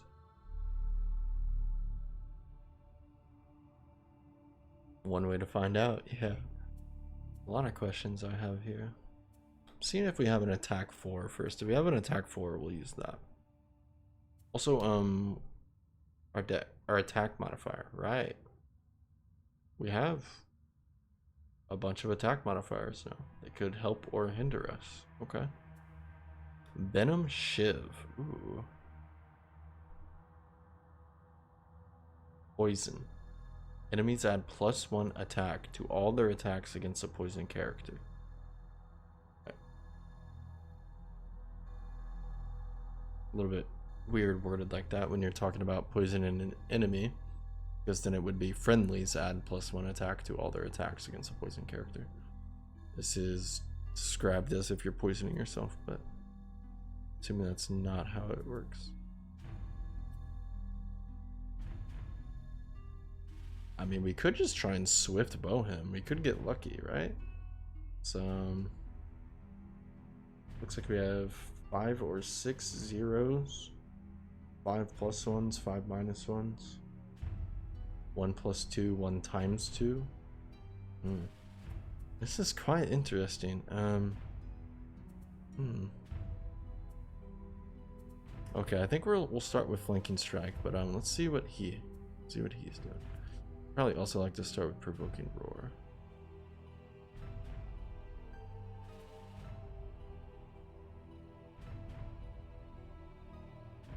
I mean, we could kill one with this guy, right? Maybe tank all the damage and do max damage.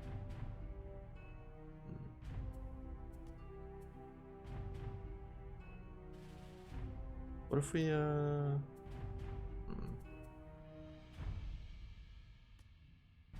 what if we provoking roar and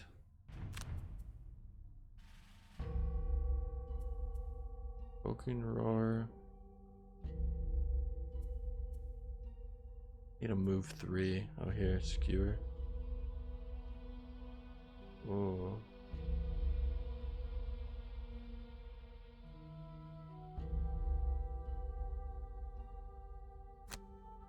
What if we did this? We would use skewer for movement, this for 2 damage. And then we maybe we don't flanking strike. Seems like your health is a way higher resource than in other roguelites. Yeah, I don't know. I don't know.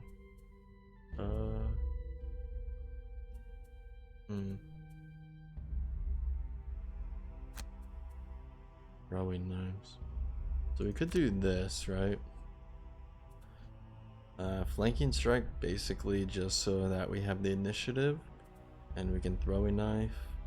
Maybe we don't need a flanking strike for initiative if we're throwing knife. That's pretty fast as well. Not like it's slow. And then we could range. We could throw a knife and swift bow. Maybe even hit the guy in the back. In this. I like skewer provoking roar in combination with the throwing knives. This deals 2 damage to both of them. And then this guy could move in and provoking roar for 2 damage. Also a possibility of this won't be able to hit, right? Because if we're attacking with throwing knives, then we can only move with this card.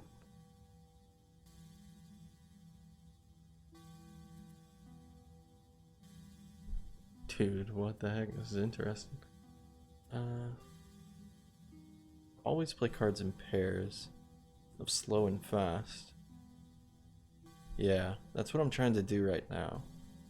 Is to we definitely want the initiative. We would not like these rangers to attack us. So we have decent initiative cards. We could go flanking strike, but I want to see if we can maybe throw a knife and then also attack. But it seems the way it's set up. Like here's a melee one with this thief's knack. Seems like most of the time the all the attacking ones are on top, right? Which is fair, so you can't do crazy stuff.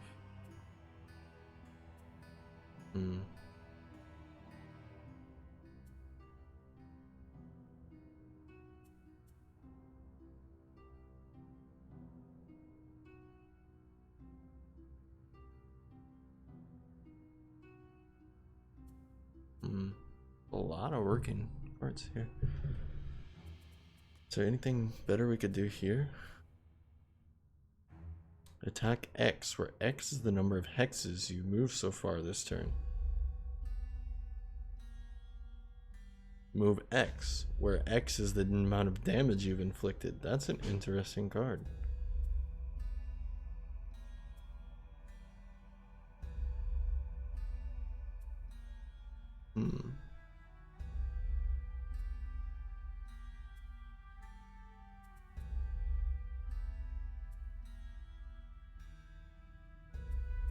What if we... Oh, this one doesn't have movement. We could move 2 with it, but that's not enough.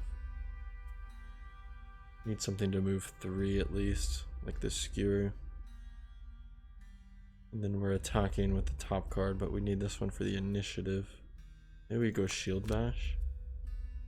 We could skewer for movement here. Shield Bash for 4 to kill. And then that seems good to me for the first guy, because we want the melee guy to deal with the close one anyway. And then this turn, I don't think we can throwing knife the same person twice. This would let us move 5, quite close to him.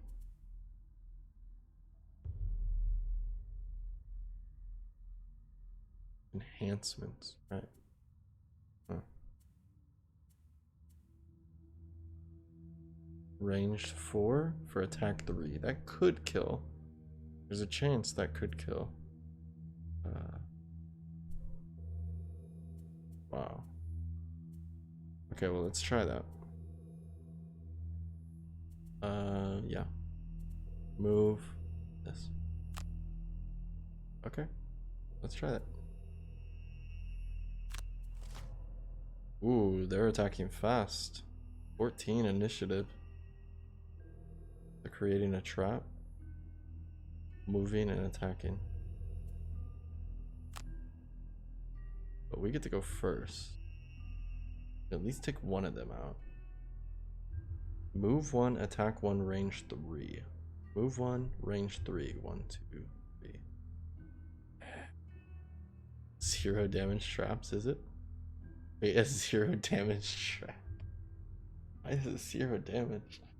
Maybe it immobilizes you.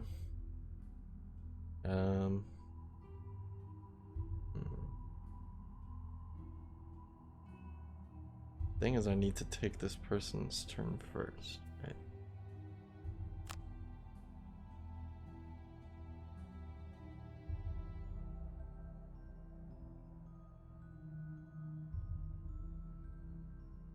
We have range 3. Oh, also, putting our scoundrel next to the front ranger will, what's it called?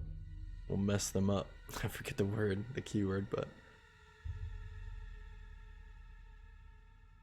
also, do you need LOS?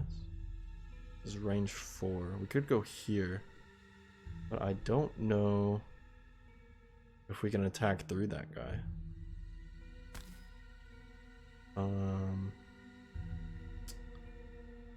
would like to be here and attack the guy in the back.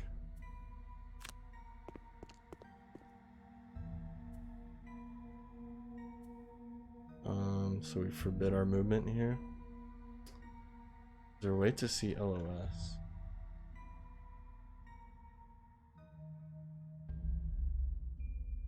Ooh, sneaky gold there, by the way. I didn't even see this gold. Interesting. Sneaky gold.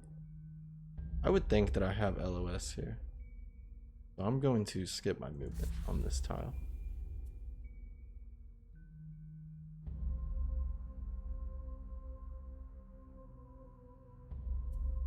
But my attack will be also hindered, right? Disadvantage as well.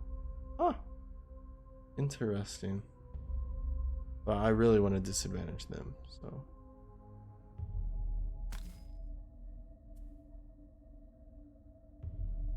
Because this guy's going to attack before my brute, so we at least have a chance of It's not really a good chance if we're disadvantaged.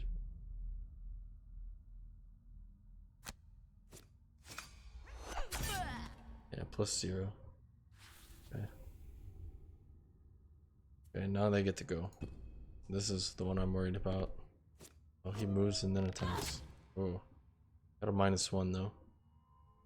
He sets a trap. Damage 1.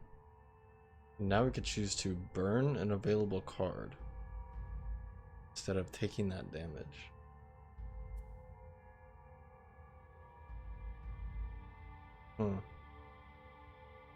That burns a random card. Or we could burn our discarded cards.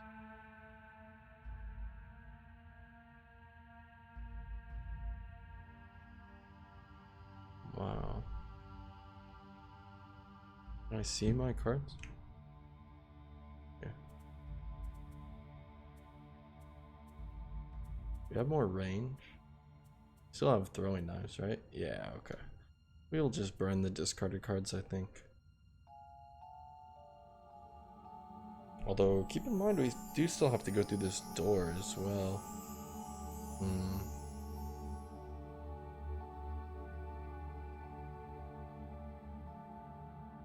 Yeah, we don't have to take the damage, though. We'll just burn an available card. Seems sketch, though, if we still have to go and fight another combat in here. Yeah, cards are good. Maybe just take the damage. I also don't know how healing works. If we go down to 1 HP, but we complete the combat, do we get restored to full? I don't know. Let's take the damage, I think. Okay, they're laying out some freaking traps. And now this guy can't do a whole lot because of these traps.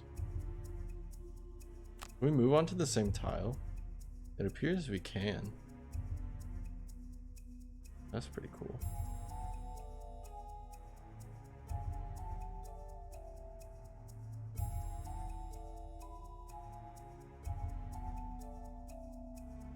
This guy's also where I can't freaking skewer him. Oh, it doesn't matter anyway. We can't. We could just run through the trap. Wait, these are 0 damage traps, aren't they? No, 2. Why did it say 0 damage trap?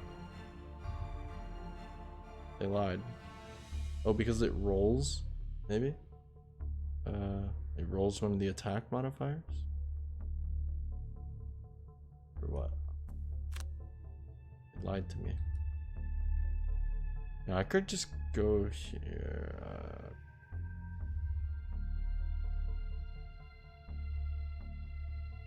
2 damage. I didn't play this right. I didn't play this right at all.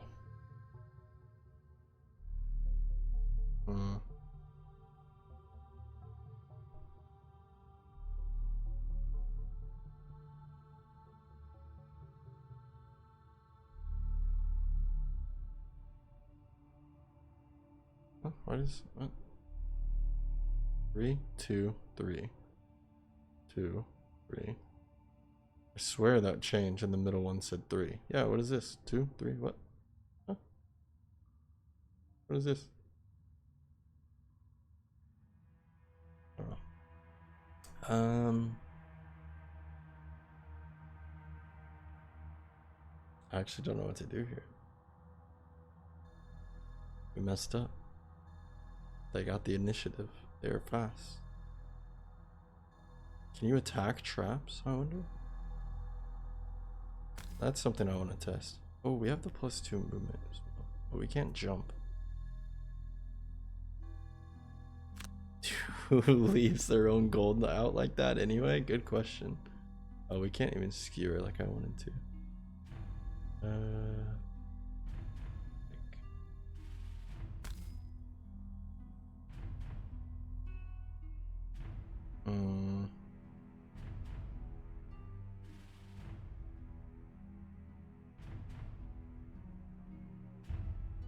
Damage. I don't know. Yeah, let's do this. We could walk around this way as well. Take two. Door closed. Discarding one available should be better, so you have all the time to rest. Is that how that works?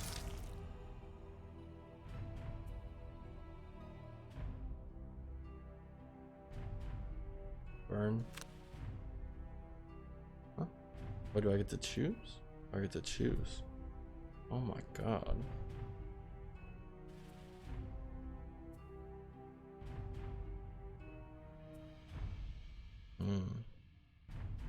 This is too much player agency, man. This is too much. I like provoking roar because we can get the initiative with that. I like this because we can jump. Could have jumped over these traps this turn, but you don't know what they're doing until you already pick your cards. Can't really play around that unless you already know what they do. This pierces. That could be helpful in the next room. Maybe no balance measure. Balance measure seems okay, but I don't exactly know. Okay, and here we are. And hopefully we don't low roll. 0 is good, so we kill. And in. Round 2, we're reset here. We could just get the initiative with provoking roar. Backstab as well. Actually gains attack when we're next to our allies, which we would be. We can move with something else. Venom Shiv. And then rest, yeah.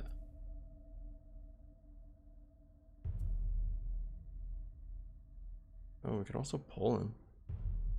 Wonder if it'll pull him through the trap. Okay.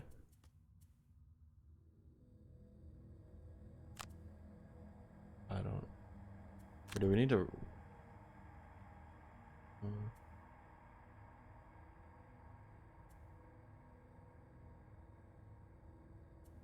So this can't.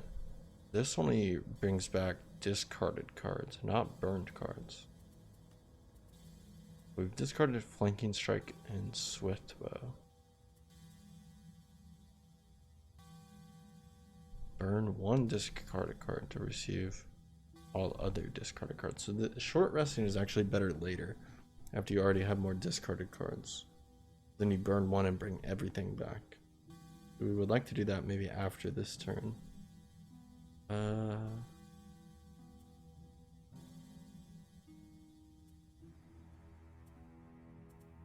don't know if this could say provoking roar. I mean, she's gonna get the initiative, right?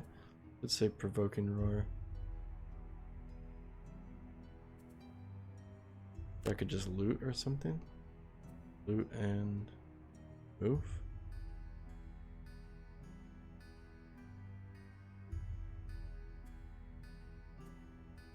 Like a normal move card. And Leaping Cleave is cool.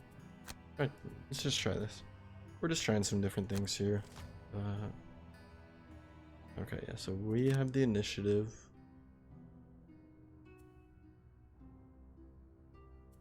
And we can pull this guy.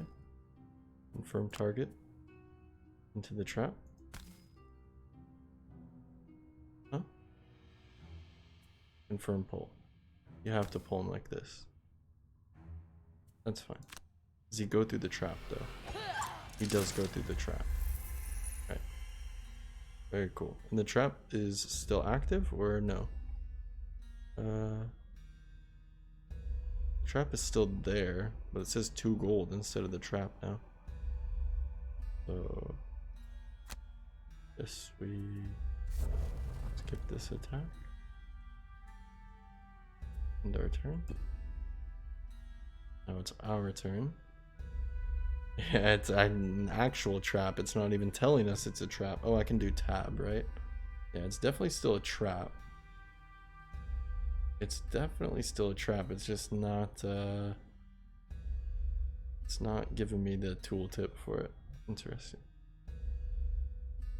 They're all piles of 2 gold.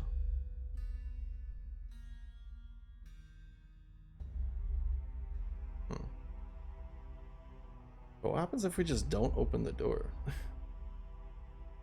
What if we just loot all this stuff?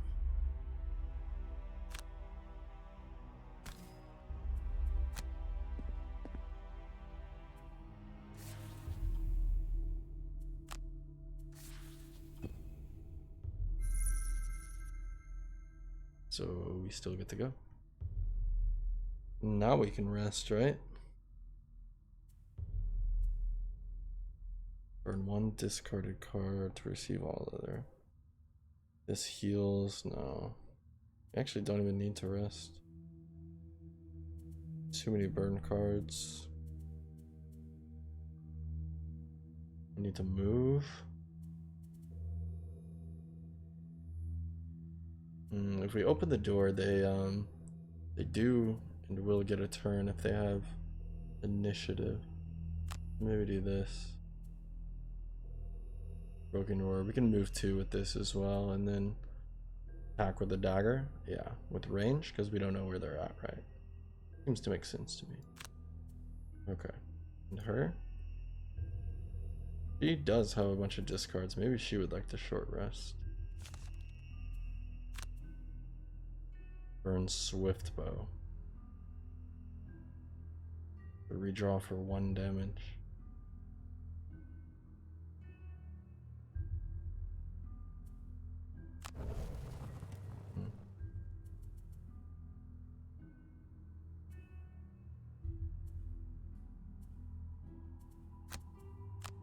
Flanking, strike, and throwing knives. Maybe we can see some people through this door.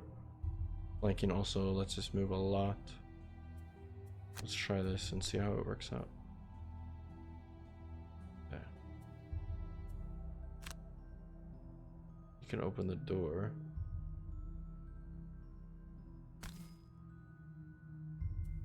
We are leaving some gold behind. Maybe that's not wise. I don't know. We're kind of figuring stuff out. Okay. What do we have here? Ooh. Bandit Guard with 30 initiative, move 3. Oh. They both have move 3, attack 1. Okay. Well, we can throw in knives here. It's pretty solid.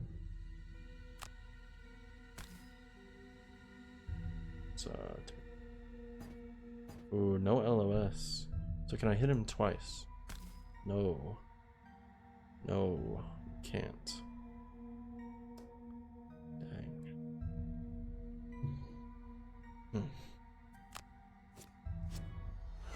Got a +1 on it though. Okay. That's our turn then.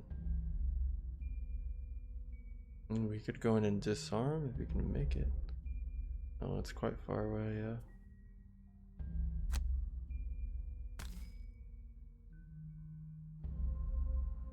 No. Dude.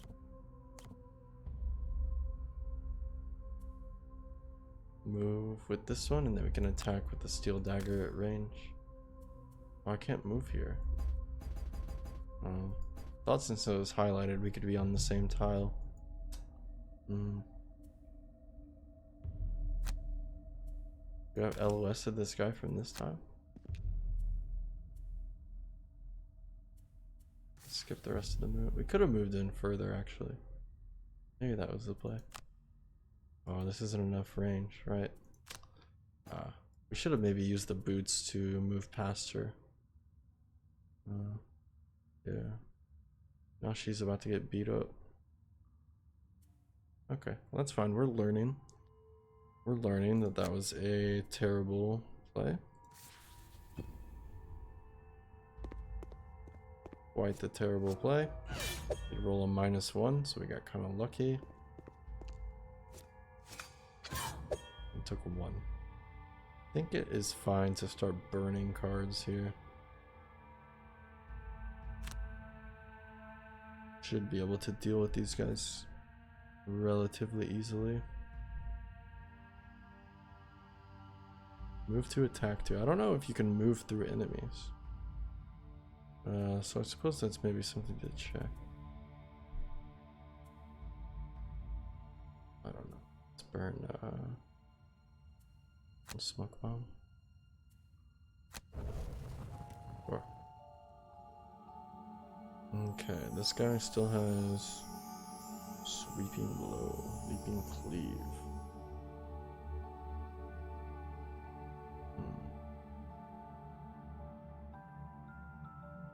The other people might get to attack again. Yeah, I didn't really intend for it to be like that, Yogurt. I didn't want it to happen that way, but that is how, unfortunately, it happened.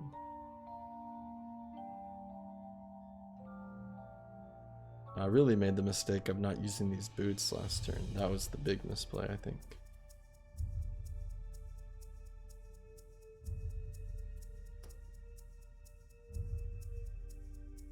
X6. Oh. Can move. X6.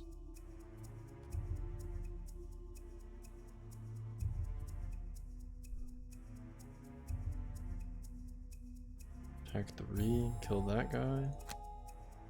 And do we have a movement we can do? Ooh, that attack is actually at the bottom. Interesting.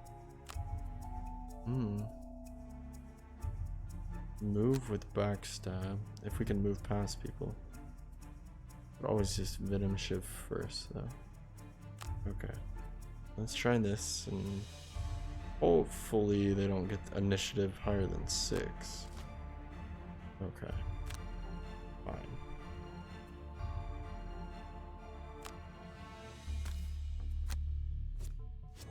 Ooh.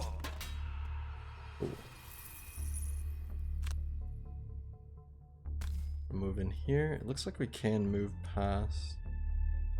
Although that tile is, maybe we can't actually move past enemies. It's only since we killed that guy.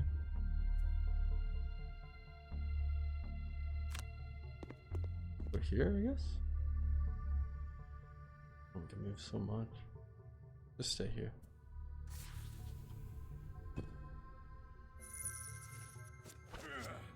Takes how much? Oh my lord. We just burn a card though. We just burn a card.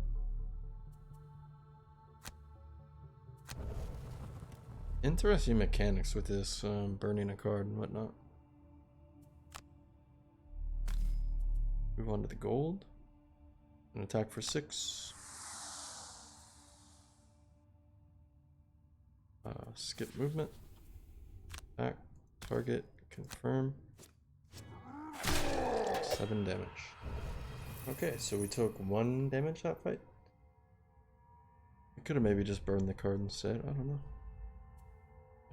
Yeah, end here. And this ends the combat, or what? It does end it. And there was stuff back there too. Interesting. Interesting. Complex stuff.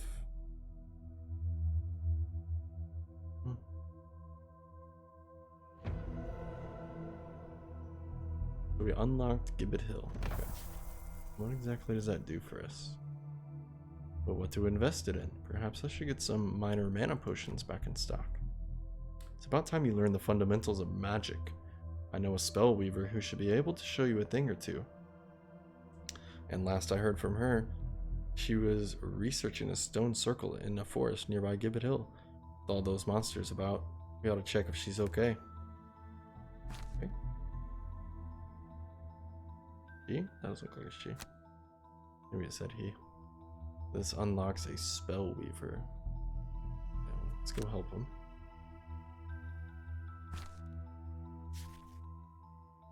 Asking around in Gibbet Hill, you are directed down a forest path for some long forgotten ruins. As you reach a clearing, you hear a commotion ahead. It seems some bandits have cornered an orchard woman. Is this who you have been told to find? Oh, so these are the enemies, right? Not the one we're coming to save. Keep forgetting that. So on top of their normal cards, they get bonus movement and attack, 9 health. Ooh, scary. Ooh.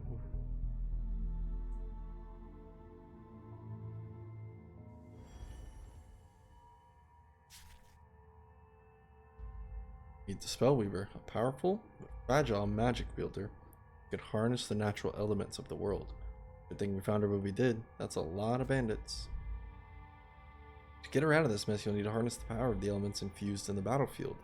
The elemental infusions display can be seen on the right of the screen, indicating which magical elements available for consuming.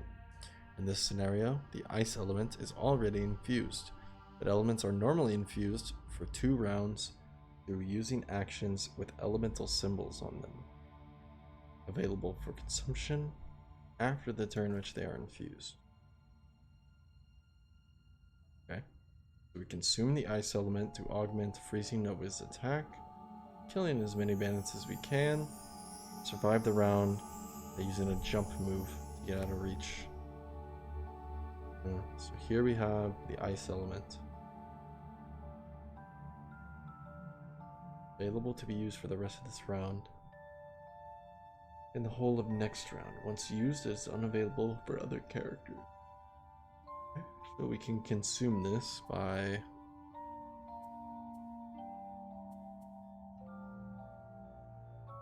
this. This means down 1. You consume the element, +1 to attack, target all adjacent enemies, and immobilize. Wow, powerful.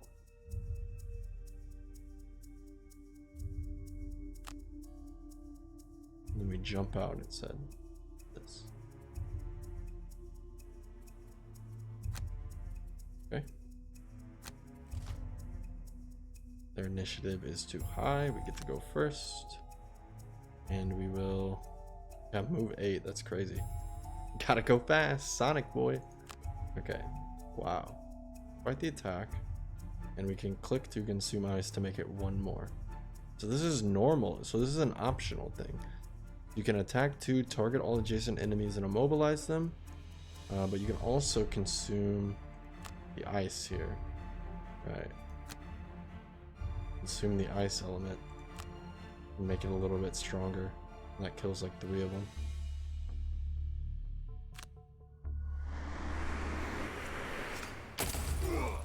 Nasty. Okay. Now they are immobilized. And we just jump out of here, right? Somewhere to safe room. Okay. So that created the air element as well. By consuming the ice element, Freezing Nova dealt 3 instead of 2, knocking out 3 bandits plus applying Immobilize. Yep. Ride the Wind also infused the air, which I did see at the end of the turn. You may have also noticed, with only 3 unburnt cards remaining, the Spellweaver will be exhausted after the next round is over, as you cannot return burning cards via resting. Okay, only discarded cards. Fortunately, the Spellweaver has a very powerful trick up her sleeve. Many of her powerful cards may burn after usage. The top half of Reviving Ether allows her to return all of her burned cards to her hand. Ooh, returning burned cards seems powerful.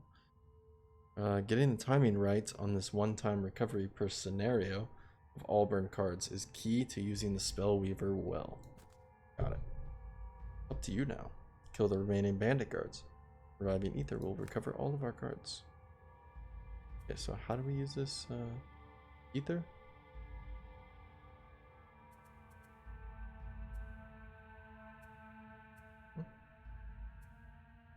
What's this Ether about? Here. This.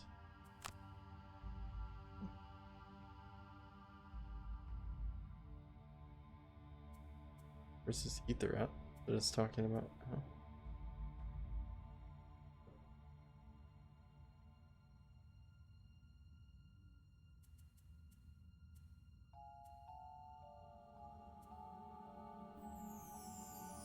Consume any element. Oh, here. Heal. Huh? Oh, this. I see. It's discarded, not burned. Right. Yeah. Short rest. Yeah, and if it would have hit the ether, we just take 1 damage. But we got fortunate enough in this tutorial that we can burn the freezing nova. Okay. Now we played these two. They're not immobilized anymore, right? That's scary. We don't have a choice. We play these two.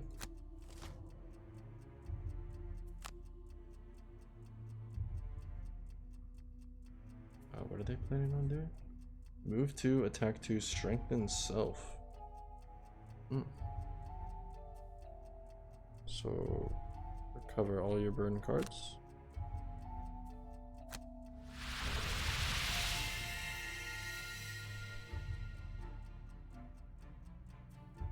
Attack 2, range 2.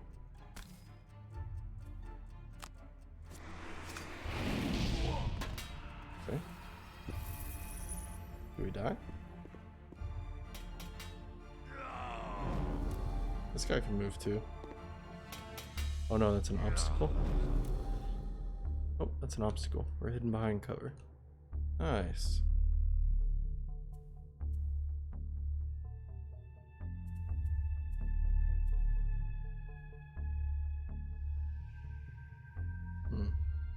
We currently have the dark element.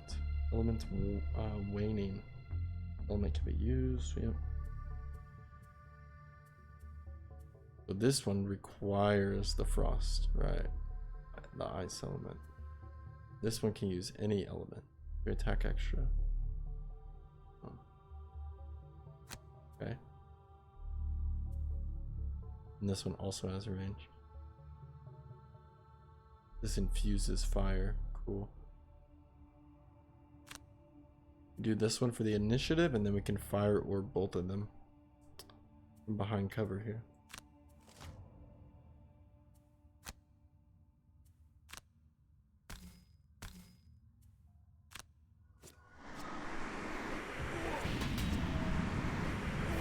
Yeah, not bad.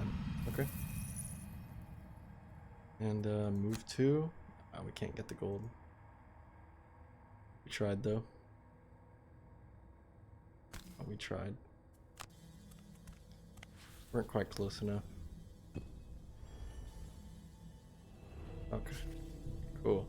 For helping her out of that bind, the Spellweaver has agreed to join our guild. As you saw, her abilities can be incredibly potent, but she can be a difficult character to work with due to the complexity of her tactics. Yeah, I can see that. I can see that. Okay, victory.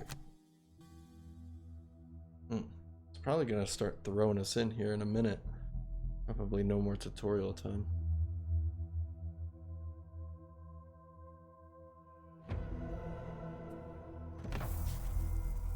That's the elemental schools of magic covered. Perhaps we could do with recruiting someone who understands high-tech contraptions and such. I saw there was a quantry tinkerer messing about with a powerful core or some other artifact in the tavern not too long ago. Good call. I heard he was looking for fellow explorers to investigate a tomb nearby. Barkeeps said he set off yesterday. Sounds to me like the sort who might be interested in joining a guild such as our own. Let's see if we can find him. Okay. With a tinkerer. Get another one.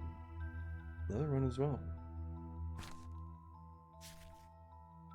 Okay, the trainer informs you that the Quantrill had last been seen heading to the basement underneath an abandoned mansion to the south of the city. You reach the mansion and find the front door wide open and small footprints in thick dust. You follow these to a door, the deep, dark basement.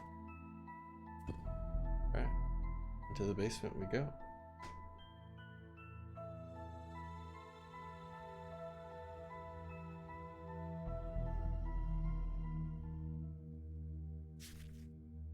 Tinkerer.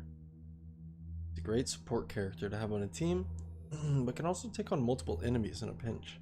Look at all those skeletons. I'd say this counts as one. Currently he is wounded. Will take 1 damage at the start of his turns, so you ought to heal him as soon as possible with that minor heal potion. Looking at where the enemies in this room are, I'd advise you Go as late as possible this round. Sometimes it's better to go slow and let the enemies come to you. You aren't at risk of being attacked.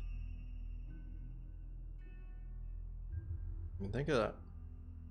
Then you can use one of the Tinker's famous area effect attacks to deal some serious damage to multiple enemies at once. You can recognize such abilities by their hex-shaped patterns on the ability card showing you the shape of the area it will target. Yeah, the famous AoE attacks. You might have heard about them. Times Magazine.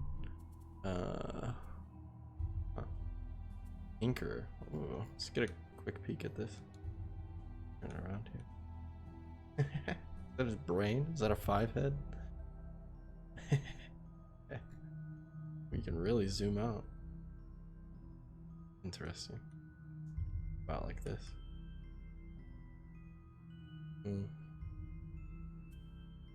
Ink Bomb. Range 3. Decent AoE. And 1 experience for every enemy targeted. Uses the element Dark. Toxic Bolt. Okay, let's just try stuff. Oh, this one heals. Oh. Yeah, and we can do this one first, so they go next. Creepy if you ask me. It is a little bit creepy. Like, look at this picture. Ugh. It looks undead. It looks undead. They go first. Move 3, attack 1. They won't be able to reach us.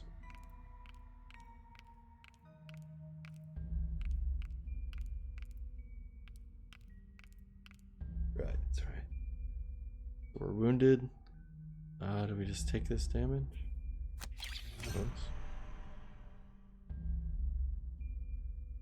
Okay. Check this out. Yeah, nice. Hit 3 like that. Yeah. Huh? Can we rotate this? No. This one hits 2, this hits 3.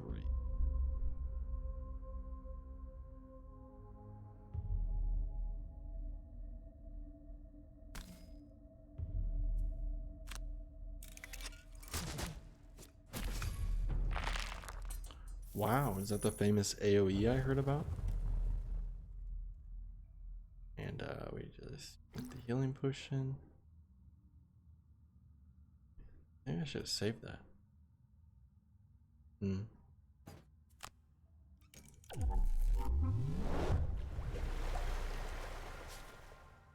May have noticed that if you use a heal ability when wounded, the character will not only recover hit points but loses the wound condition. It looked better in the ads. No, this seems okay. Also recover poison and stuff. Skip. Oh, I mean the AoE. I thought you were talking about the game. The AoE seemed better in the ads. Looked a lot better in Times Magazine, if you ask me. Okay. Ink Bomb is pretty good, eh? Yeah. Leave you to finish the rest. Did you know you can rotate the shape of an area effect by pressing R? Well, I would have liked to have done that last time. I even asked you if I could rotate it, and you didn't answer. Okay. We have to short rest here.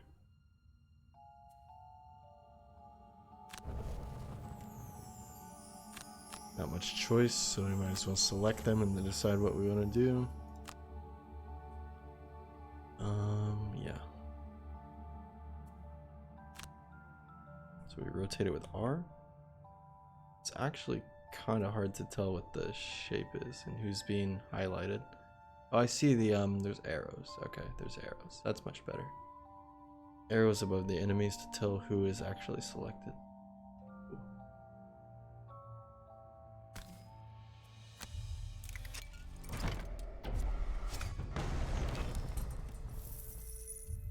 We can't even get the gold. It doesn't let us. No, the gold. I want it. It's right there. You can pick it up. Okay.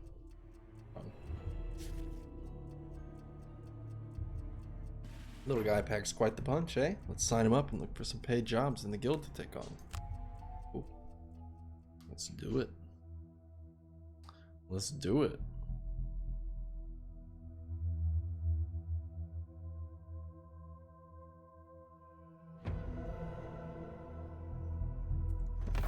Get the Tinkerer. Getting proper mercenary guild together now. Speaking of paid jobs, I've met someone who has requested our help. Keeper of the Oak. Peace be with you. I am the priestess here, sworn to the sanctuary of the Great Oak. I thank you for meeting with me, as we at the sanctuary are in dire need of assistance. You see, the holy crypt in the catacombs beneath the sanctuary has been broken into and defiled by the deranged cultists, raising hordes of undead to do their nefarious bidding. I beg of thee, please help us be rid of this menace. All too common an occurrence these days. Anyhow, sounds like an opportunity to try out our two latest recruits together. Get to it. Okay, so how do we... Ooh.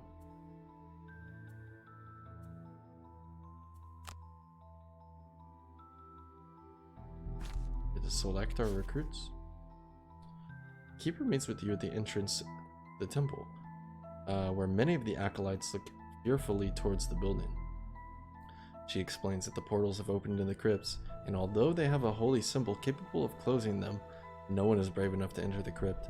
She gives you the artifact and explains, you will need to remain in the crypt for some time, and then the symbol will close and dispel the portals. Good luck. She ushers you forward. Thanks for your help. Thanks for all your help. Crazy.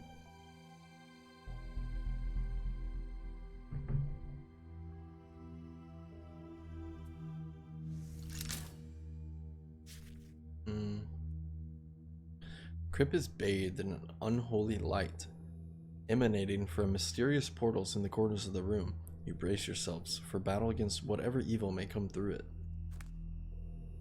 Alright. Portals.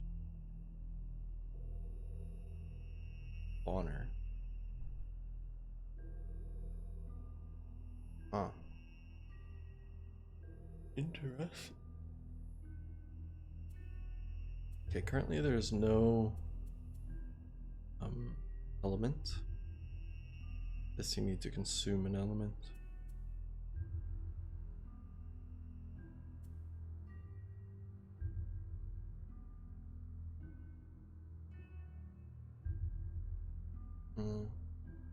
This guy is slow at least. Quite strong though.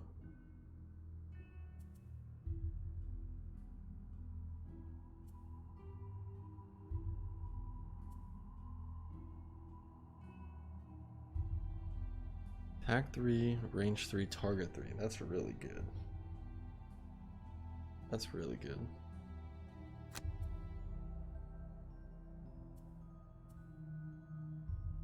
It's attack 2, ranged.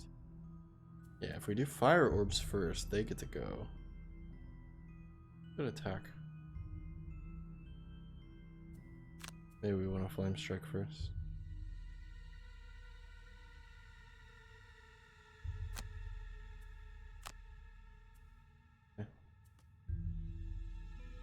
In this guy, it's quite the amount of things to do.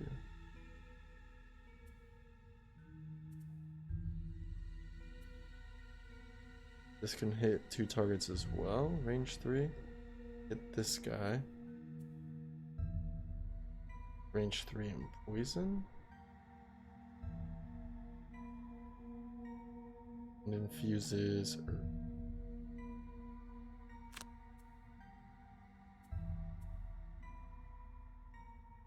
But we can also do attack 5, range 2. Holy cow. Maybe we want them to go first and then we'll attack 5, range 2. I don't know though. This guy will probably move 2 and attack, no? And the Spellweaver? Nah, but Spellweaver has a decent amount of initiative.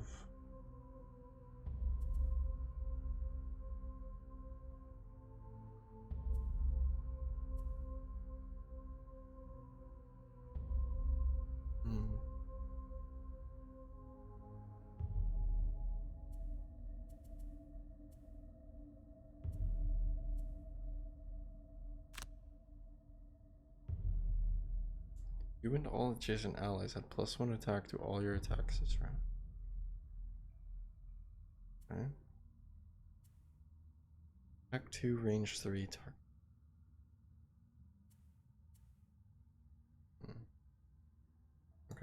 Let's try this. See how it works. Ooh, big boy has the initiative. Move to, immobilize, and muddle adjacent enemy. So we won't be able to do that. Shouldn't be able to. Okay. Now we're up. And nice. We both get to go before living bones. Interesting. Okay. So this is the play, right? Can hit him. I was hoping they would come closer. Could move 2 and then do it. Kind of scary. I don't know if it's good, but we're gonna try this.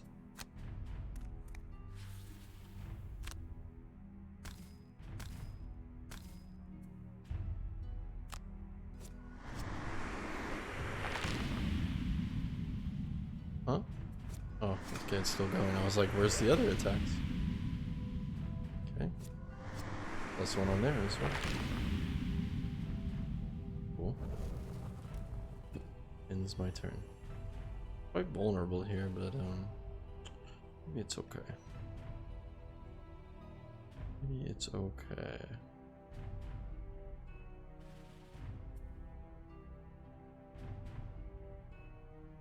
Back to range.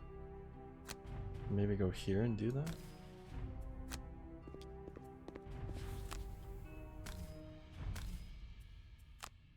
Because we don't low roll. Plus 1. Plus 1. Nice.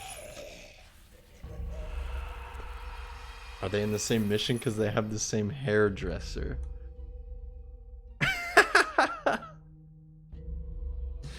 Yeah, you know what? I think so. This is like don't talk to me or my son ever again. Don't talk to me or my son ever again. Oh, it spawned another one. Ew. Survived 3 rounds. Well, what if we kill them both this round? Then what? Maybe we can't.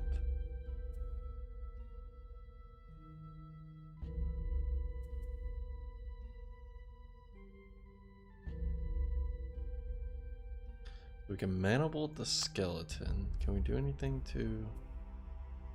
No.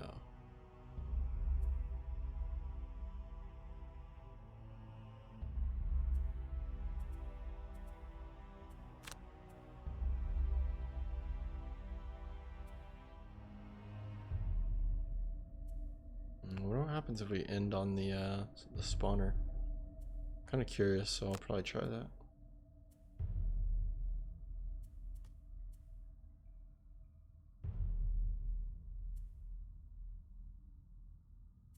Need some single target with this guy. Stun at range, really?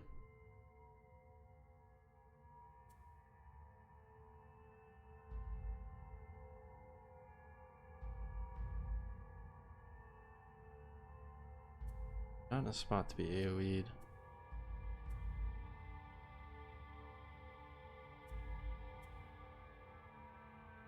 Range 2, attack 5.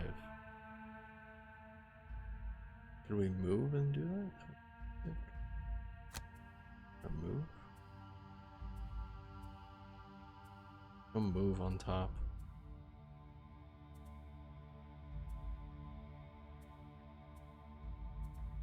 No moving on top.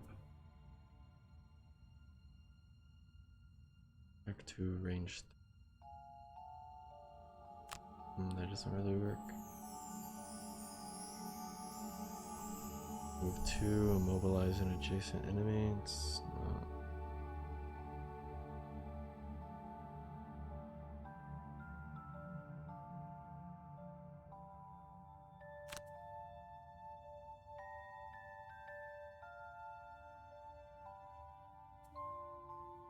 We could move with something, just whatever card, and then get in range to stun shot that guy.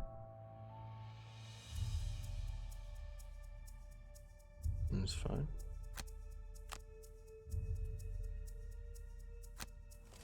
try that.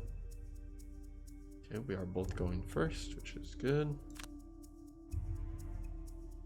Ideal.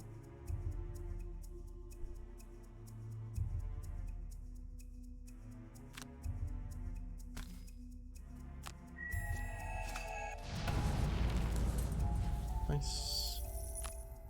I'm gonna move on the spawner. Let's see if anything happens. Okay. Ooh, this one can pull him actually. I didn't realize that. That's 2 damage and this is 3. Ooh, that actually kills him. Cool.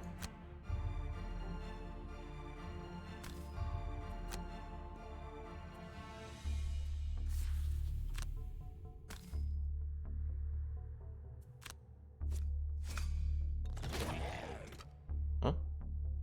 And then now we pull him, right. I'm always confused by that. Does the attack and I'm like, I didn't get to pull him, hold on.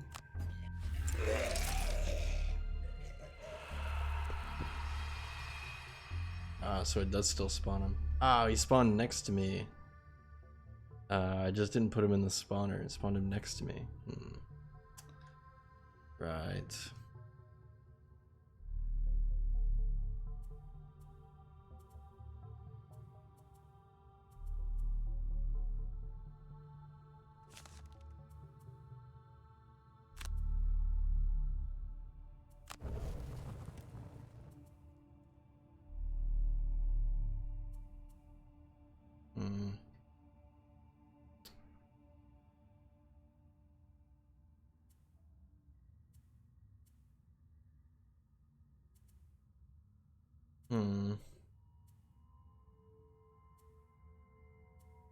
Like Mana Bolt because it gives us initiative. And we can get out of here.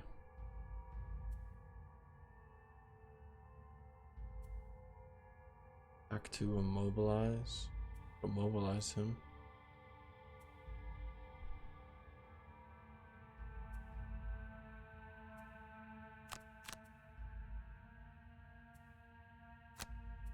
Try that.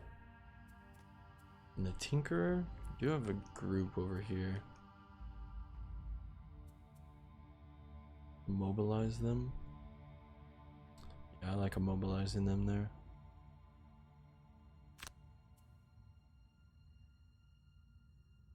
Range 2. Still not range 2 of this guy.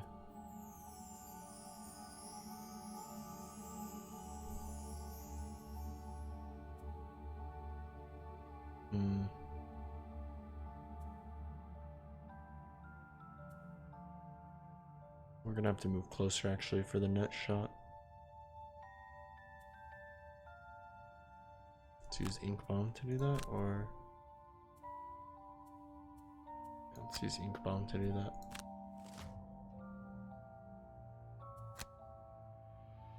Okay. We're here. Should be able to range 3. 1, 2, 3. 1, 2, 3. Yes. Get movement. That hits them both. Some XP for immobilizing them.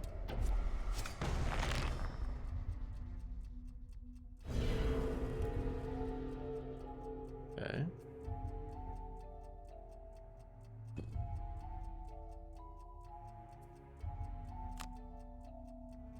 Back on the adjacent enemy. Mobilize him as well. And then we jump on out of here. Probably end on a tile with coins. Here? In his range, so scary. We'll end next to our Tinkerer. Yeah. Phase through it all. Cool.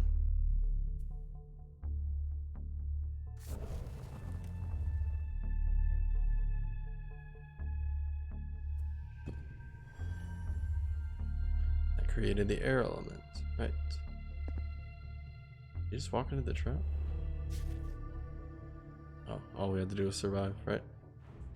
Portals suddenly blink out of existence. Whatever dark magic reanimating the undead seems to cease, and they collapse to the floor. You have survived the undead onslaught and restored peace to the sanctuary. Interesting.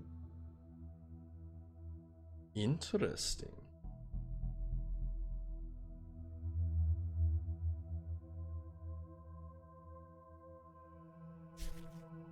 I cannot express just how grateful I am, truly. Thank you. Threat to the sanctuary gone, we can finally resume the restoration of the temple here. It will be some time before we are ready to resume our normal services, but I hope we can be of help in the future. I bid you farewell. Hang on a second, we did that for free? I thought we were supposed to be looking for paid oh, never mind. We're in a guild, they said. It'll be fun, they said. You'll make heaps of gold. Grumble, grumble. Okay, don't mind him. Thanks to you, the temple will reopen in due time, and you will be glad to receive their blessings. Now, the next village we've lost contact with is the Marches. The route is under lockdown after a number of raids from small bands of Vermilions camping nearby. I want you to head up north and see if you can drive them out. Oh, and watch out for their hounds. Let these scars across my face be a warning to you. You get up and close to those dogs, they bite back. Okay.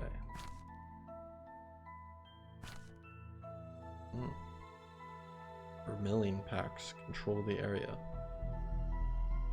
Are you telling me the tutorial is finally over? It may be. It may be.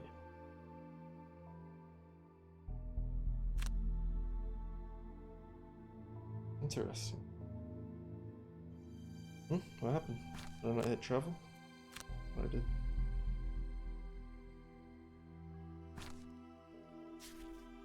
As you head north of the Demon Spire, the path gradually turns to mud and the farmland gives way to small patches of woodland. Entering one of these thickets, you hear the howls of wolves on the wind and the strange high-pitched grunts urging them on. It seems they have picked up your scent. You prepare for battle. Prepared. So who do we have with us? Do we not get to choose who we bring with us?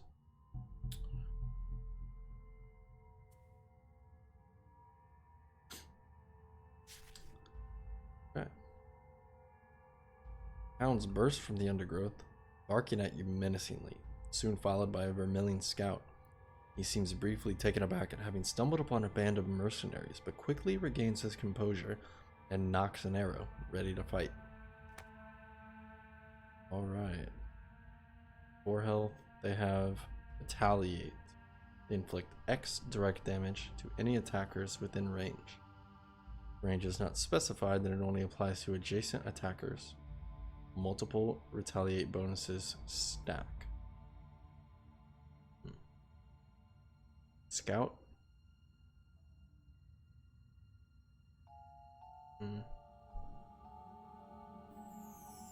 Retaliate 1. We can keep range on him. That would be ideal.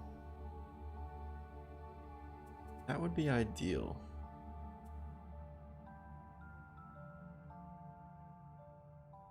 The next 2 sources of damage to you suffer no damage instead.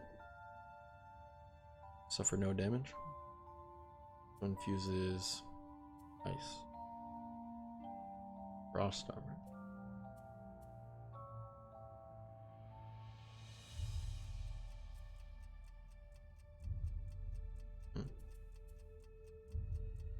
Also fire orbs. Target all 3 of them. That's pretty solid. Yeah, I like Mana Bolt. The initiative, or we could Frost Armor and hopefully get initiative. We can't do much with Mana Bolt because we can hit. Oh, we can actually hit bolt those. Oh, range 3. Yeah, that's good. Mana Bolt and Flames. What was it? Fire Orbs. Okay. That may just kill everyone. That may just kill everyone.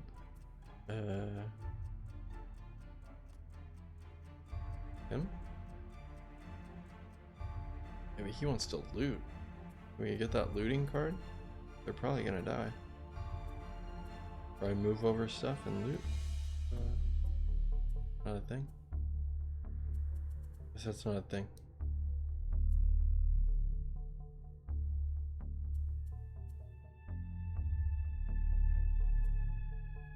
I do throwing knives to be safe, and if not, we loot with it.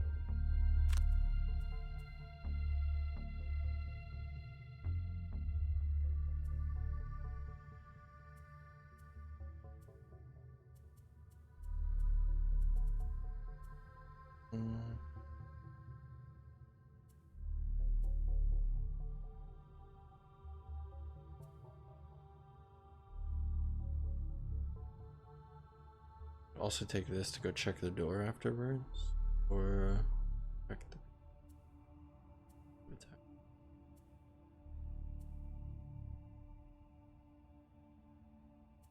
Also move with throwing knives and then like attack 3 with this.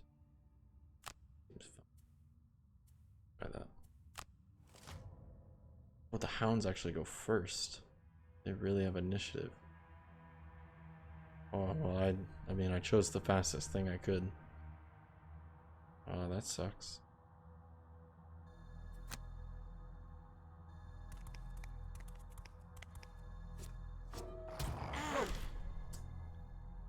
Yeah. Earn a card.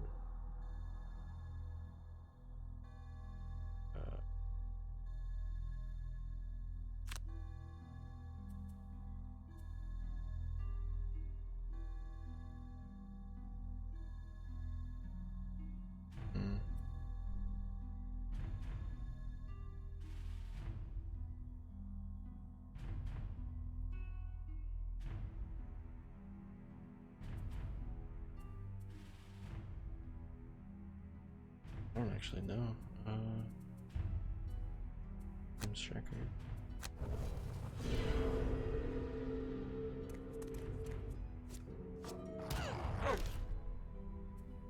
Burn one of his cards too.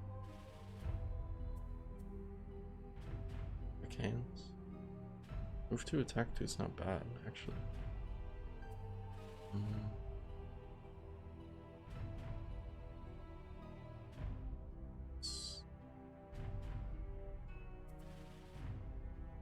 Smoke bomb? I don't know. Hard for me to judge what cards are good currently, you know?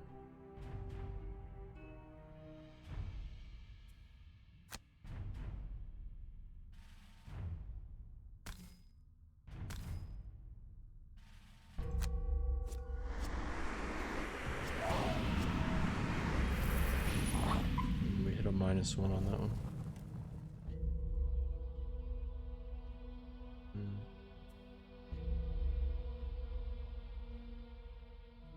Okay.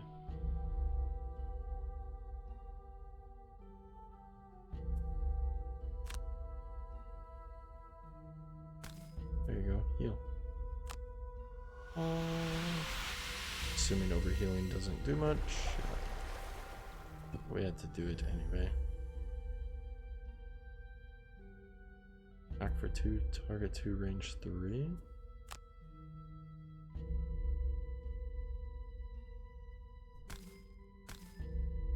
Could kill the back one if we get lucky. Nice, we hit the +1. A -1 there though.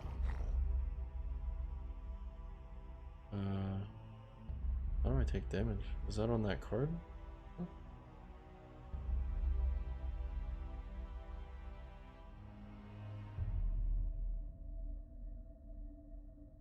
How am I taking damage? Oh, retaliate. Yeah, right.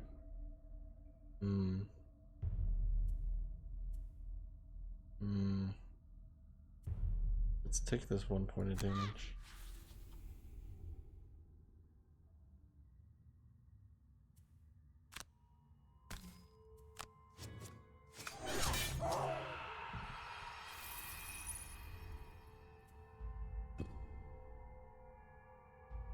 Okay, round 2.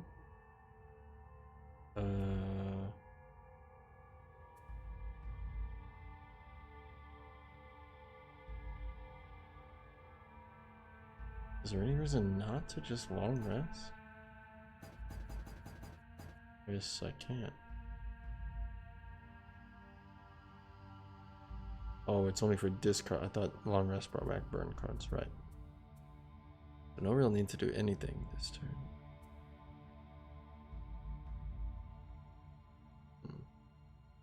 We are gonna open the door, no? Maybe we want frost armor then, and we'll make sure the next two sources of damage we suffer, we don't suffer any.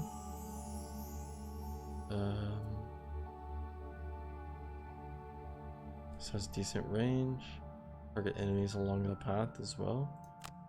Could be useful. We don't really know until we open this door, right? Bit weird.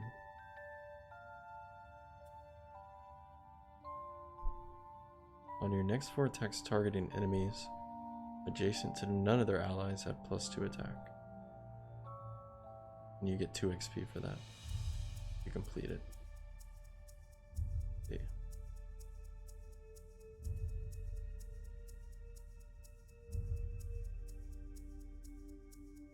Move with flanking strike, and then move and attack with quick hands, maybe?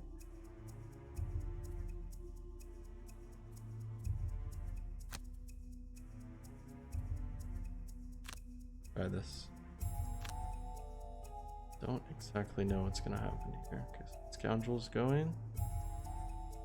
Move here. Open the door. Wow. Located a sparsely defended vermilion encampment.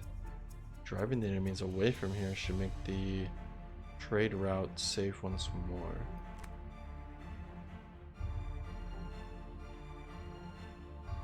Gold around here. What if we just back up though?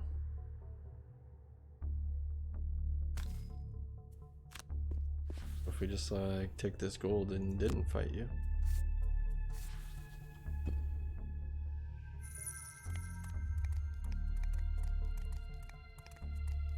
Gosh, you moved so much, I got a little scared there. We can see what they're doing now, right? Yeah. Move 4, attack 0. Okay.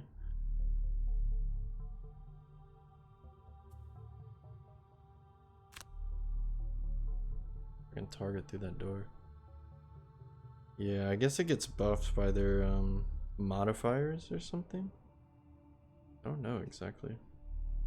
I bet that will do 4 damage. It just may. It just may.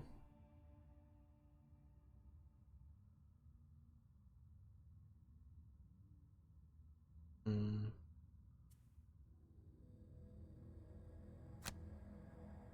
One, two, three, 4. What this gold? Kind of annoying. I wish you just picked up. I wish you didn't have to end your turn on the gold to pick it up. That's actually kind of annoying.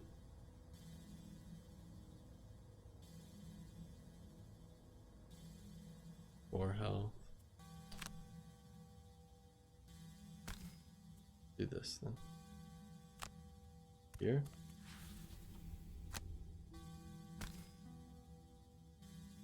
Hit all enemies on the path, so this should not hit our ally.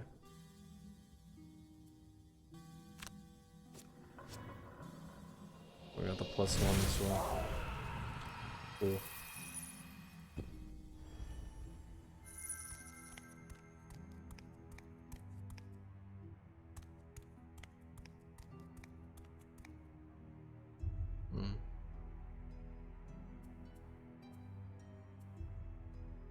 Cover all my burned cards.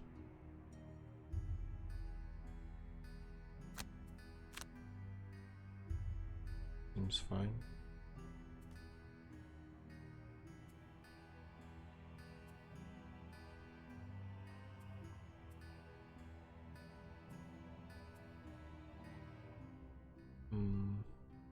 We just move back into this room and lure him in.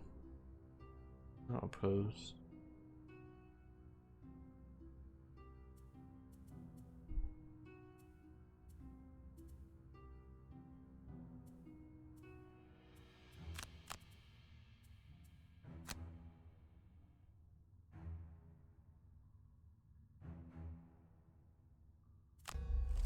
Let's do something like that. Okay, they're gonna move 3, attack 1 now.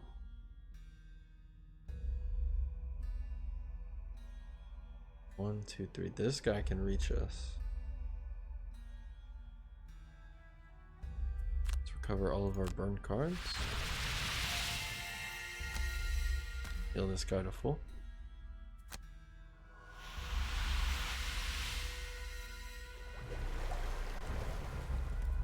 And my turn.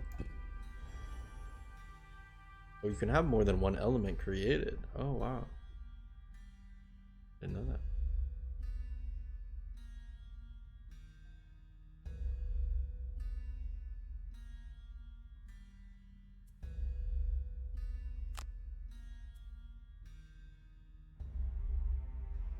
This guy will come attack for 1.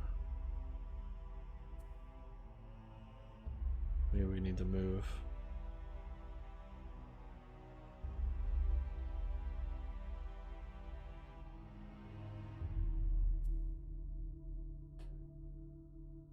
Maybe we just move back into the room.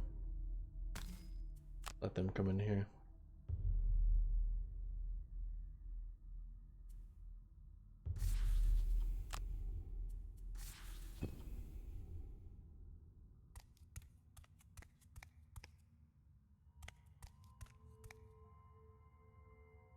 Okay.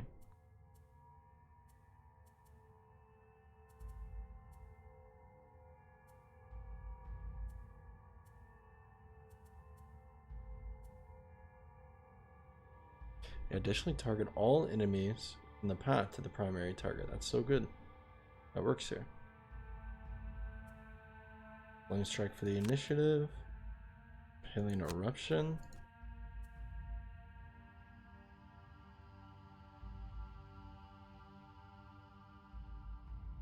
And we just try and get the initiative here. We only have 2 cards. Although he'll be exhausted though, won't he? We need to short rest. Actually, probably not. Sure. Burn it. Okay. Need to make sure he doesn't become exhausted. The end of that. Move to attack 2 could be good as well. I actually don't want this guy to go first. We would like the Spellweaver to go. Because Spellweaver may just kill him, but if it doesn't, then we want to come in and clean up after. It doesn't matter that much. And it kind of does, because if the bat guy survives, then we need to be able to move in there afterwards. So it's quick hands first so that we don't roll initiative above our Spellweaver. And then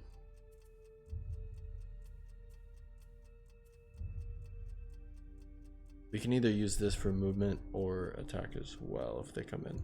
We'll see.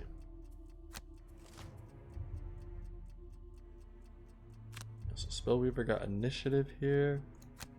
And we can just target the back one. And it will hit them both.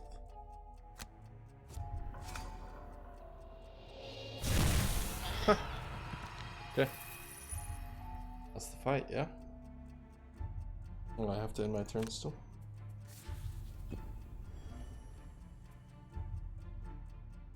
Right, because we can still move and loot. Alright, right. What does the loot one mean? Oh, so you can loot it from a distance.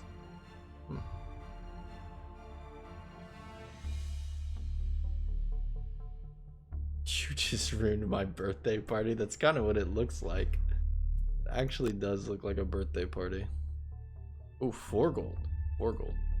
Give me that. Oh, I can't go there. Why is that highlighted? Oh, it's not. Is this 4 gold? How much is this? It says this is a doorway. How much gold is this? Tell me. Tell me.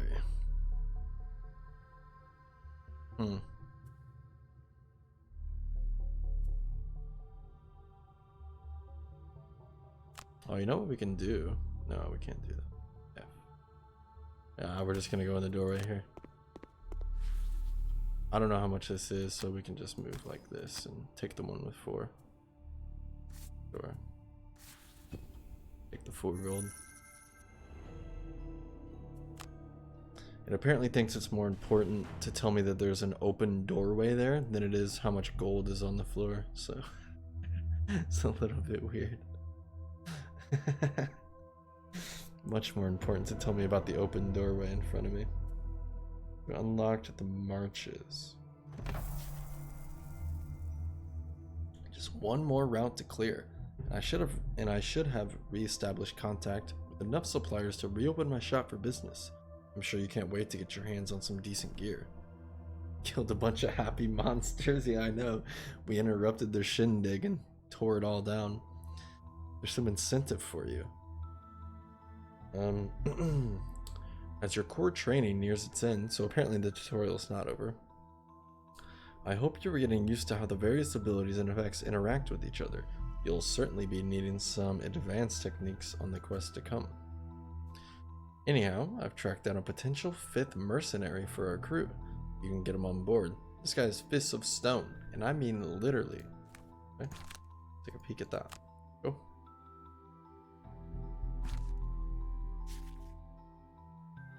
You again find yourself at the entrance to a once abandoned crypt and begin to ask yourself, what makes all these mercenaries keep exploring tombs of undead? Gold. It must be gold. You enter the tomb expecting to find another individual in need of your tactical knowledge. Okay, let's go. More tutorial incoming, yeah. It's fine though. Gotta learn it somehow.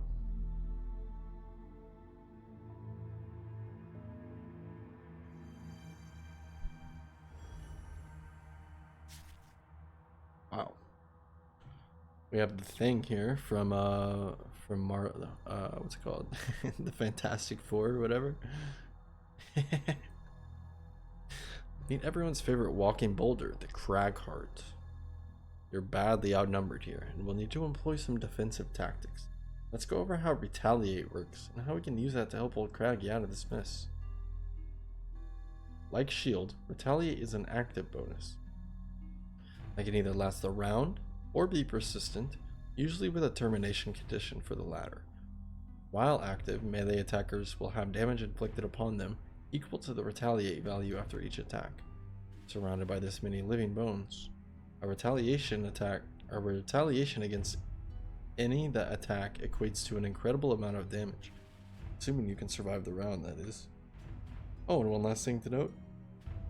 Note that Earth is infused already. Remember to click the consume icon on the card if you wish to consume the element. Yeah, power up the ability. Sure. But we only have 2 to choose here. That's fine.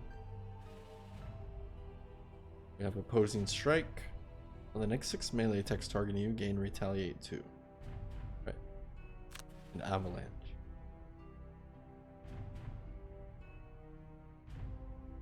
Okay.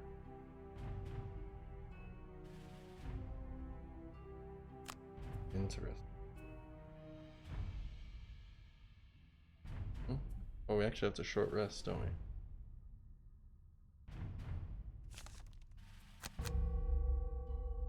Dirt tornado. Dirt tornado. And now we can decide what we want to do.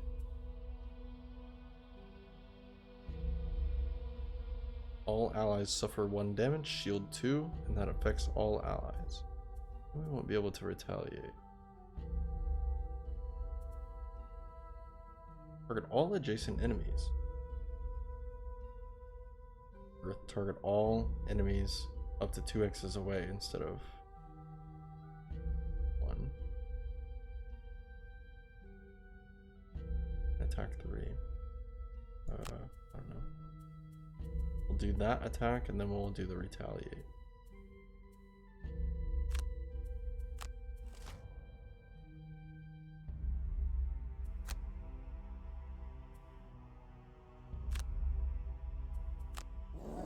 I don't think we need to buff that one up. Retaliate should do enough here for them. Then we maybe save this for next turn. Okay. They're gonna hit me in our retaliate, or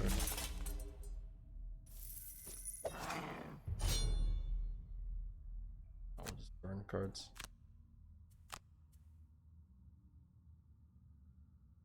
Act 3, range 3. All allies and enemies adjacent to the target suffer 1 damage.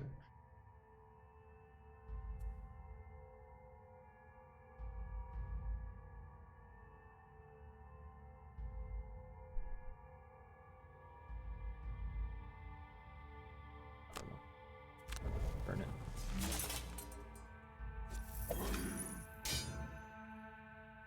Why is it moving the camera? Why is it like this? What happened? Why can't I back the camera up?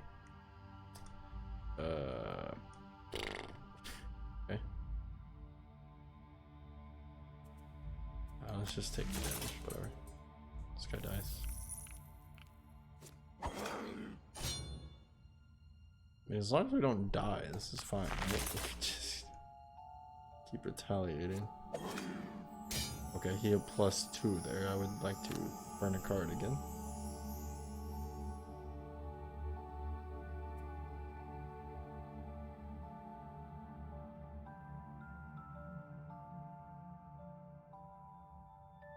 This has range, which is pretty nice because these guys are going to be probably decent amount away still.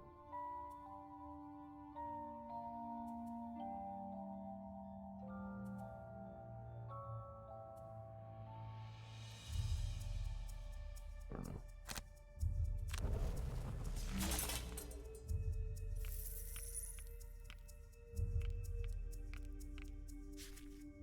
Took a fair bit of damage, but that was a great result. All-time retaliate can be devastatingly powerful. By the way, you can see the active bonuses from opposing strike is still, well, active. Just look at your Cragheart's portrait at the top of the screen. The little pips in the active bonus box show you at a glance how many instances remain, and you can check the effect text and XP yield by hovering over it. You notice how the Living Bones shield didn't prevent any retaliate damage? Just like traps, retaliate damage is not explicitly an attack, and as such will deal exactly the amount of damage it says it will, unaffected by shields, modifiers, and the like. Finish off them bones. Yeah, they do have shielding. Opposing strike, yeah, it's still there. Only one more melee attack. Oh, you can cancel it. Oh no. Yeah.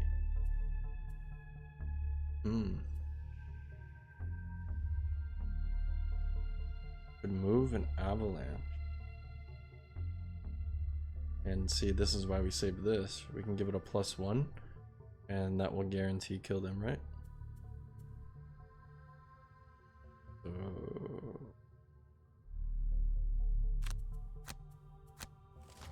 Like that.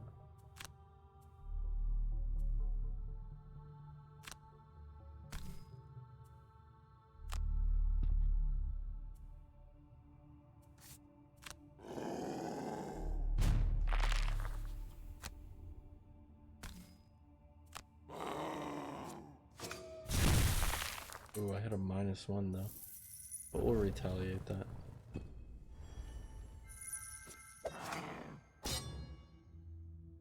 Yeah, we can just burn a card, right? No need to anything else.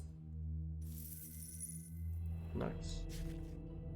Well done. That looked like an unmanageable situation at first, but you saw, if you play your cards right, you can navigate even the trickiest situation. Right. Interesting. Cool mechanics. Definitely different. Unique.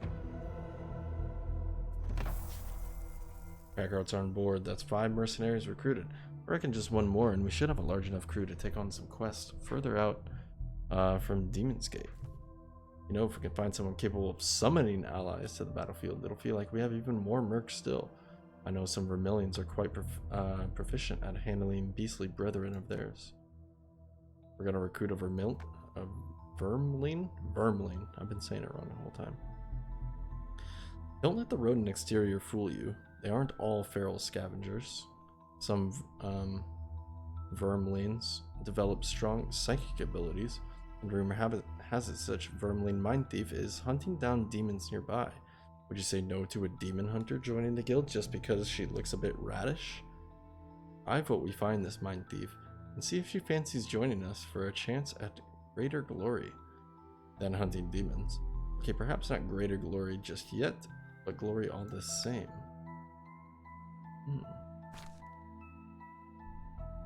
What is that? A night demon. Attackers gain disadvantage. Always. Cool. Let's do this. Unlock our last person here. No one in the marches is willing to help you find the Mind Thief. They all turn away when you mention the Vermling. As you're about to leave, a small girl runs up and says, "The rat lady was here. She said she is going to drive away the demons from the abandoned dungeon under the keep to the east. She gave me this." She shows you a small straw doll in the shape of a rather unpleasant rodent. You head to the keep and venture down the musty steps to the dungeon below. You're recruiting the entire underground ecosystem? We might be. Yeah, we're gonna recruit everyone. Would you like to join our guild, Yogurt? Would you like to join our guild? We've got room. Money would be appreciated too. If you have donations for the guild. Ooh. Creepy. Sick though. Meet the final member of your starting roster, the Mind Thief. What she may lack in physical prowess is made up for her ability to control the actions of enemies and summon allies to the battlefield. Summons autonomously act directly before the turn of their summoner, always performing a move X, attack Y, where X and Y are their respective base stats. Interesting. Don't really feel like risking my life while playing cards. That's fair. As the Mind Thief is out hunting demons, you are about to face a more serious enemy, the Night Demon. These harrowing creatures have inherent ability to give disadvantage to all attacks targeting them, making them a tricky one to deal with. Perhaps you can try taking them down with a non-attack? Summon an ally, kill a Night Demon. Enemies will prioritize your summon if you are at the same range. Really? That seems a bit strange for AI. I feel like if they're at the same range, they should target the summoner, not the summon. Seems like it makes it a little bit easier.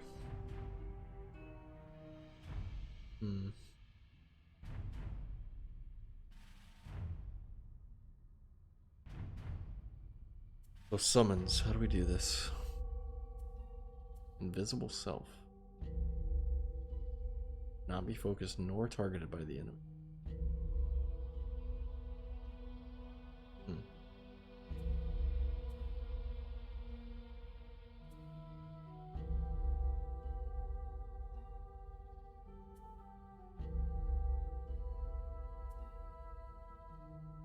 Summon a plague rat. Yeah, that's what we want. That's what we want.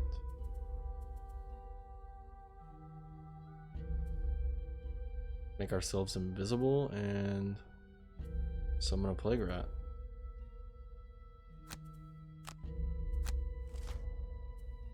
Oh, they go first. Hey, chill. Oh, he goes so fast. Oh, we might just take the damage. It's a tutorial.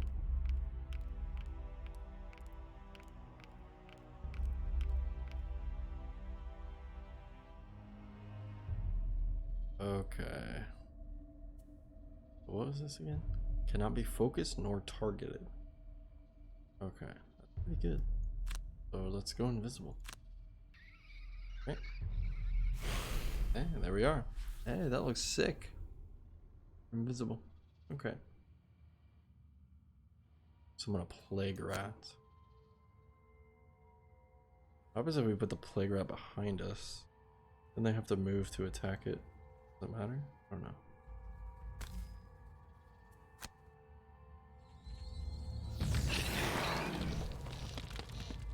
Ugh. Although your push ability card has been burned already, perhaps there's another way to force an enemy to move onto a trap to deal direct damage.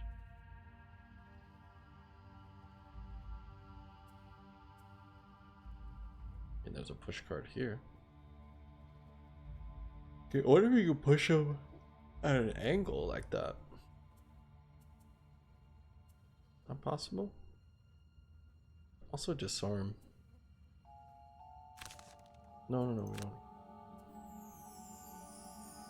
So just heal ourselves with this. Move to heal self.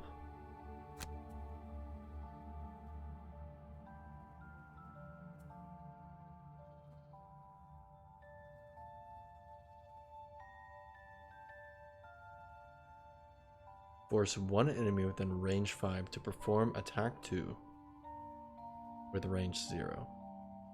Targeting another enemy with you controlling the action. Okay.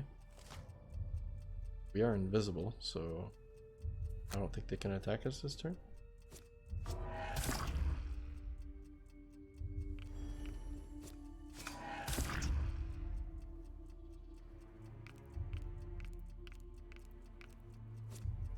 So you can go through your teammates like that.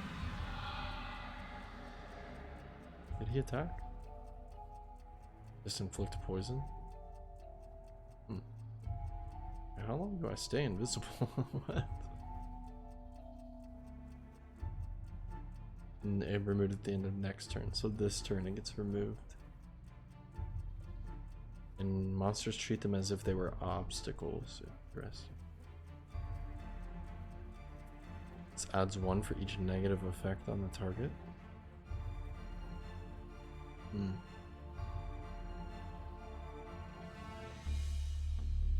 We could just attack now that they're in melee range. But this uses the secondary one, which is cool. Because we can attack with the secondary and attack with a primary up here. Pretty neat. Confirm. And he attacks this guy.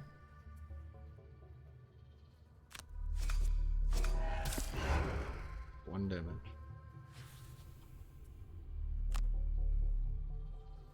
And we disarm this guy. Probably kill him.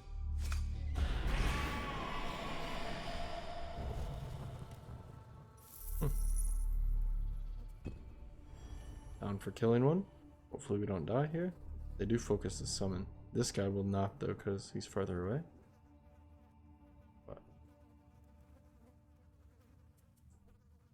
Scurry. I can go fast here with Scurry. Mobilize an enemy and then move. That's kind of cool. Look at that. So we go first. Like rat attacks. Deals 0 damage. Wonder why. Why does he deal 0 damage? Plague rat. Attack 2. Why doesn't it deal 2? Is it the disadvantage? No, we have zeros. So it should deal 2.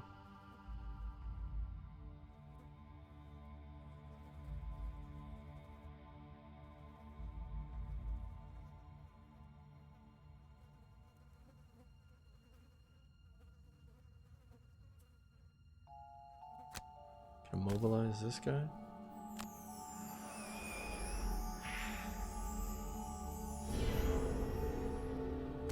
We get to move.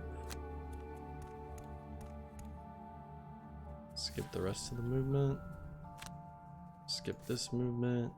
Attack him for 2 because he's poisoned. And he takes extra damage.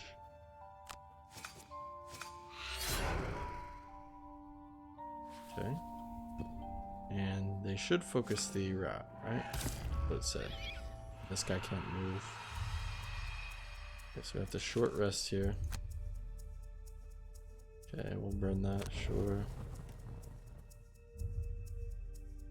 Let's go into the night to make ourselves invisible again. Oh, does that one burn? Oh, that one burns. Okay, so we can't summon now.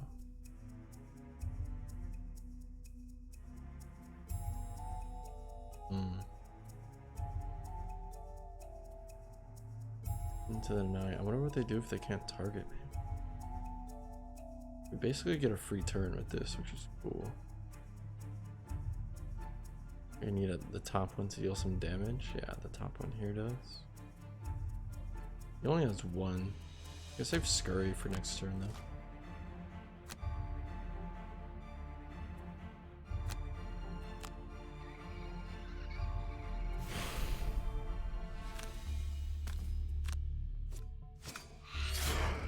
Oh, I rolled a 0 times 0. That sucks. Oh, I can still push him. You can push it at an angle. Huh. I push this way? No. Probably because we're angled here, right? And that means you can push him like this.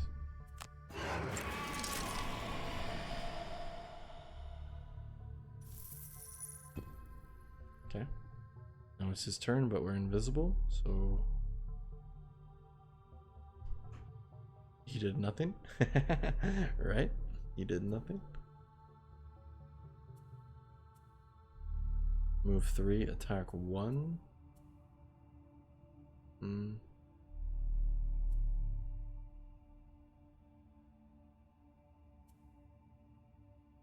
We only have zeros and times 0. Ooh. I guess we have to short rest again. Attack 1. When another augment is played, discard this card. On your melee attack, add muddle. Means a disadvantage on their attacks. Doesn't really matter, he only has -1 anyway. On your melee attack, heal 2. Attack 1. Pretty good. We could do... Oh, we can't do both those. Move 1 with you controlling the action. That would do it. That would do it. Oh, we can do that one. Oh, this is fine then. We just scurry here. Onto the gold. Skip the movement. Claim the attack target. Yeah, and then we do this. Force him to move 1. Here. Okay, that's interesting. Yeah. Okay. Like the gold. I guess you too consider yourself a demon slayer now. Or was it demon hunter? Whatever. The point is, well done. Ooh.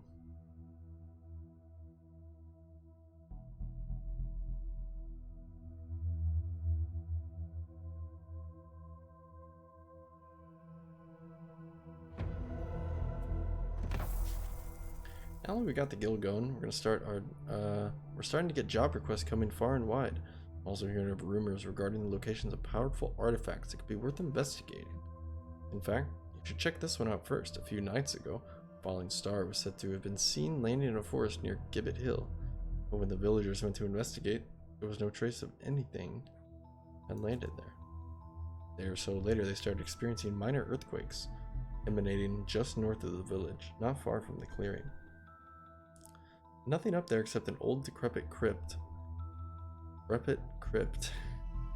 And the villagers, being villagers, are too scared to investigate. Sounds like a magical artifact of some kind to me. You should go check it out. I recommend you bring along Cragheart and Mind Thief. Okay. Didn't know we could change.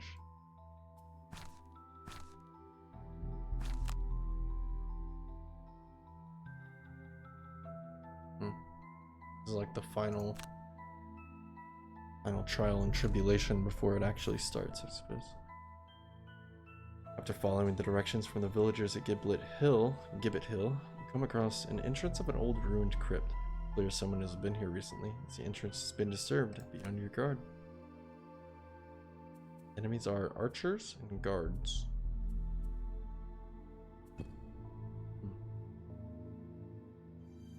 Interesting.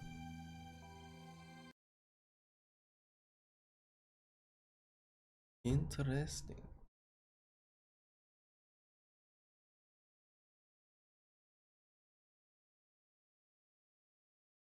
Entering the tomb, you are greeted by the angry shouts of bandits.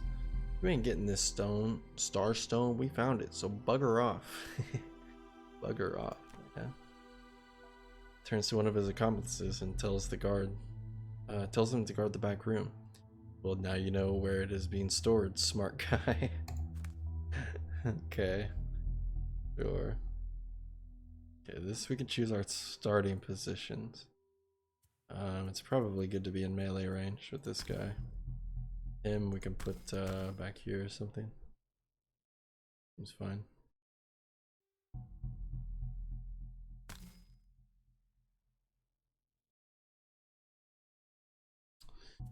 Okay, target all adjacent enemies. That's 6 HP. How much damage can we deal? Back 3. What if that hits your teammates as well?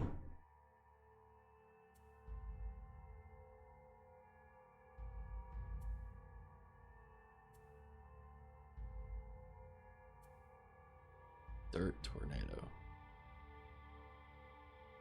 What is muddle again? Disadvantage on their attacks. Yeah, I would like them to be actually like that.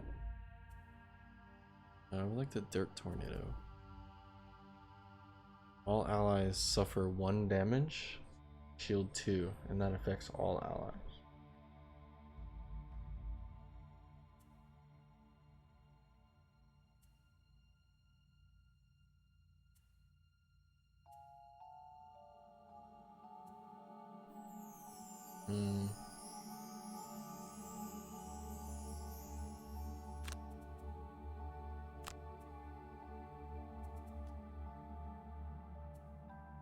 I would like to summon. Range 5, disarm. Holy crap. Then we can't summon.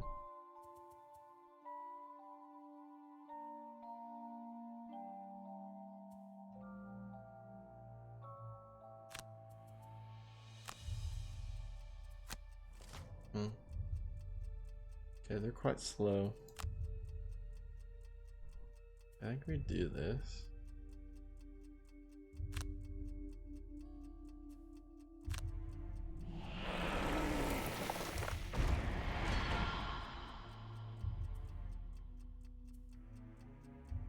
Receive 1 damage. He has some healing cards. Muddle these guys.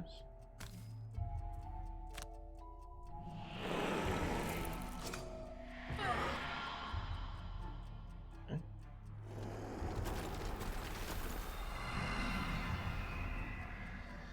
Interesting.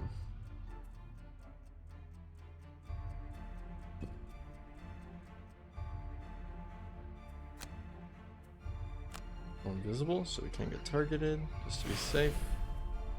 And let's summon out a plague rat to the right over here. It doesn't have to go through the trap to hit this enemy.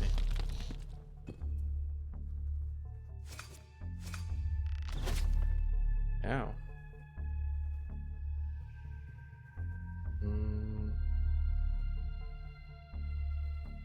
Seems like I'll never see a real mission. Good night.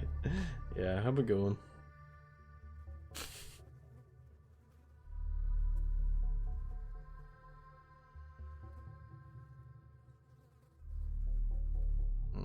Burn a card. And burn the massive boulder. Oh, what's happened?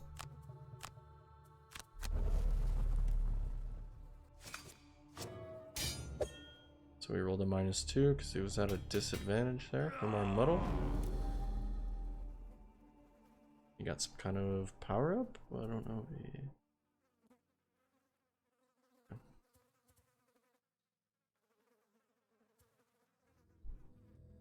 Act 3, immobilize.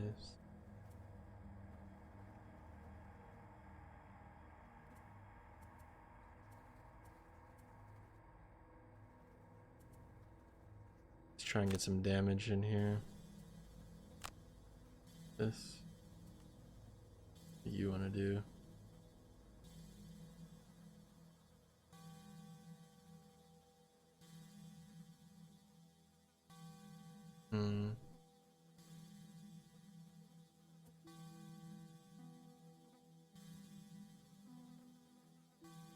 Your melee attacks heal. Force an enemy within range 4 to perform move 1. Yeah, I like that one. We need to do something at the top. Yeah, this one, right?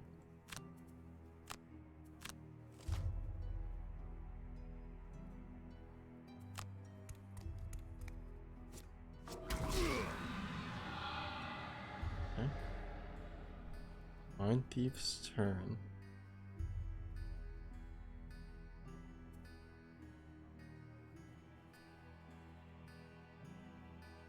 Oh, I think I selected the wrong card. This isn't the one I wanted. Whoops. Fine though. Disarm this one.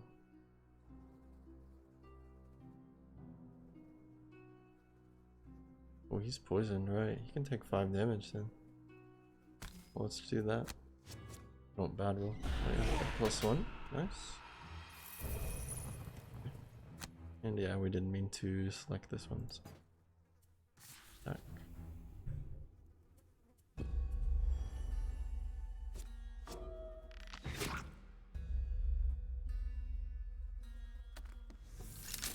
And they set out a trap.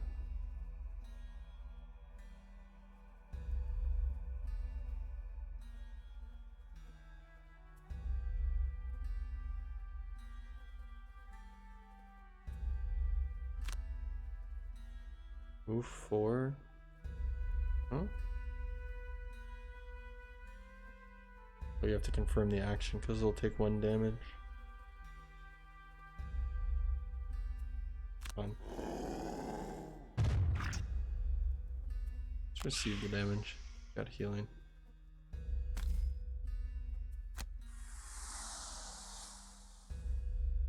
Get the rest of the movement from the action. Okay. ×2. I rolled there.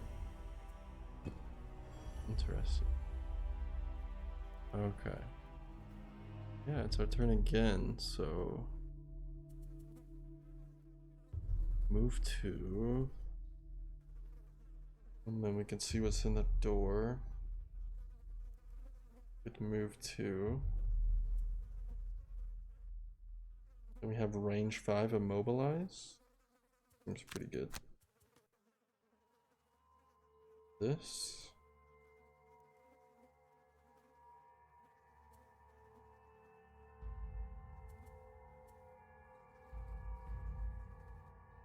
Force an enemy within range 4 or move 1. We don't know how useful that's going to be yet because we haven't opened the door. Like scurry. Always loot with it, maybe. Move 4, attack 2. A lot of movement and attack there. I like that. Leaves us open to do stuff here. I guess we'll go open the door.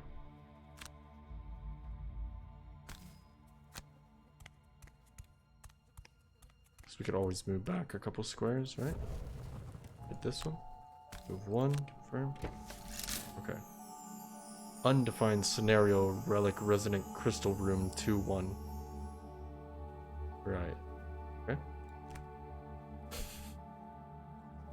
Don't think that's how that was supposed to go. Okay. Ooh, there's quite a bit of people in there. Let's yeah, back him up. You don't want to be the front line, so we'll skip movement, skip attack. And the Mind Thief. Wire the currency.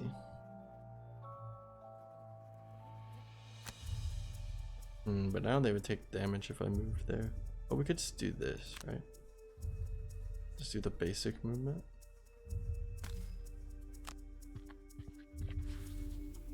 Also see what they're gonna do. Move 3, attack 2. They're gonna get to attack distance. Attack the closest one to immobilize them. Yeah, we have to use this to immobilize.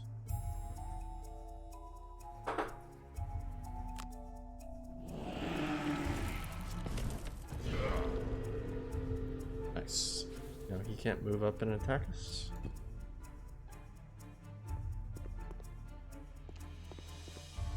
Yep, archers aren't in range. This guy will get 1 attack in. Let's receive the damage.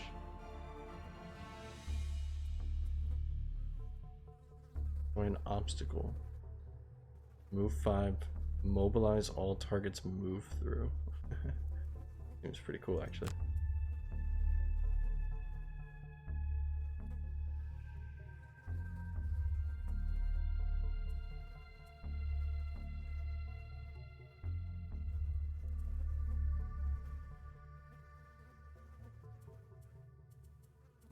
On your next 4 ranged attack actions, add a target. Don't have a lot of range.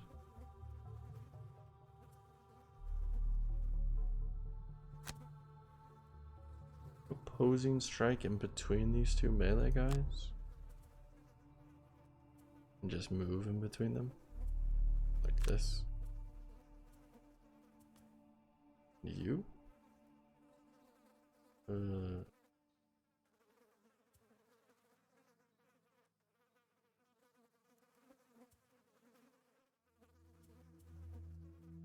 An augment to heal, which will discard the feedback loop.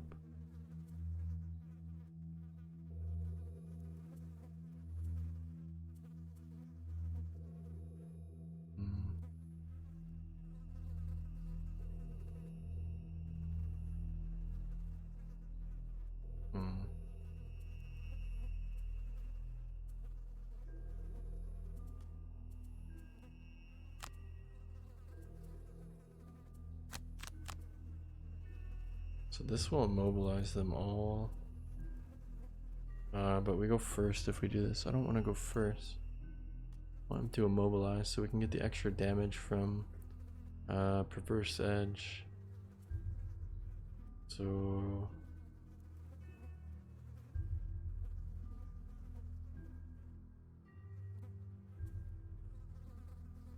do this.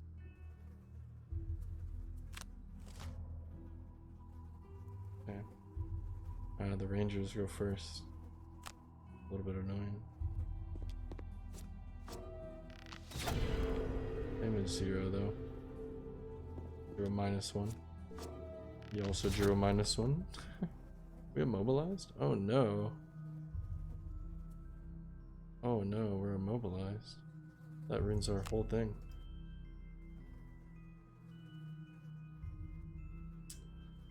Yeah. Now we just have to attack.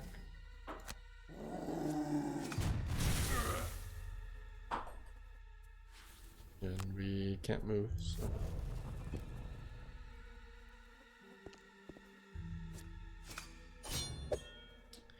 Ouch.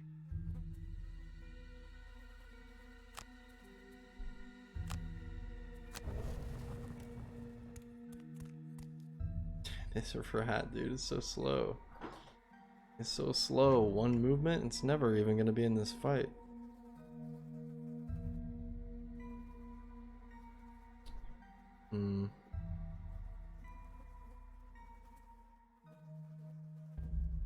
Can't even quite do that. Dang.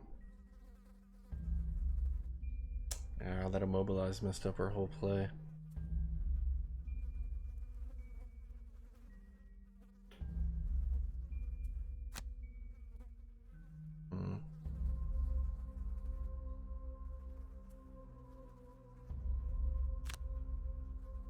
Well, go kill one.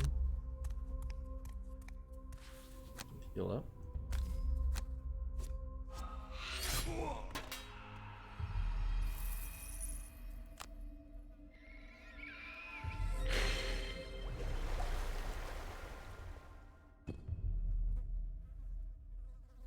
Okay, we need to...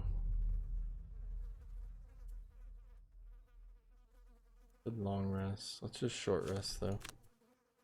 Burn, crushing grasp, sure. Sure. Okay, we're not immobilized anymore, right?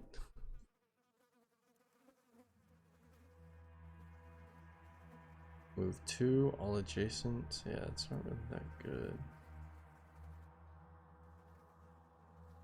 Range 5, attack 2.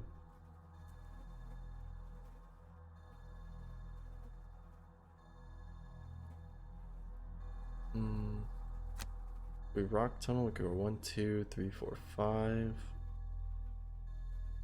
And next to them, immobilizing this guy.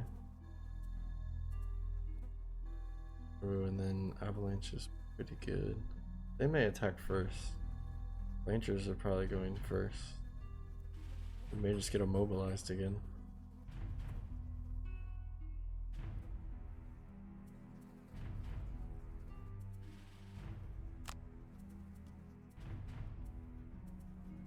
Short rest here as well.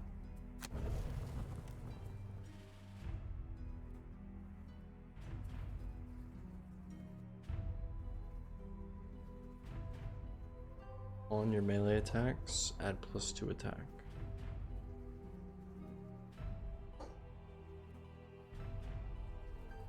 Apparently we have parasitic.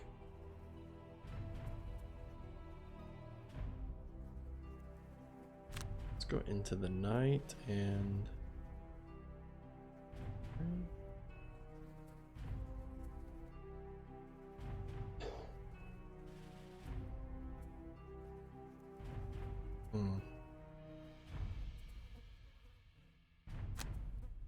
Go scurry and feedback loop to just move a bunch. Try this, see what happens. Oh, really? This guy's going first? The guard? Really? Dang. I mean, if he attacks him, we heal up on our attacks at least. It's sad plague rat, dude. So sad.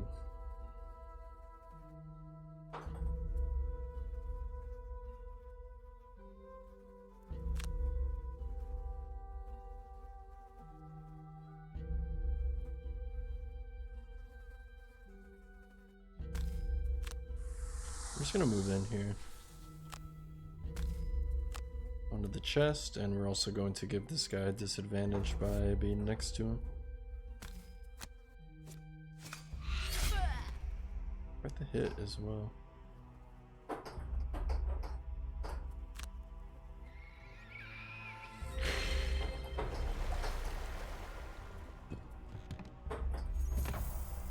Resonant crystal.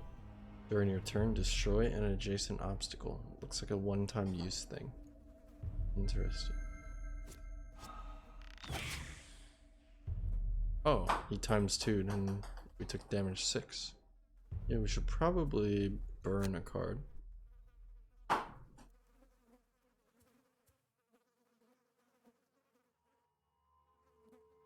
we should probably burn a card here.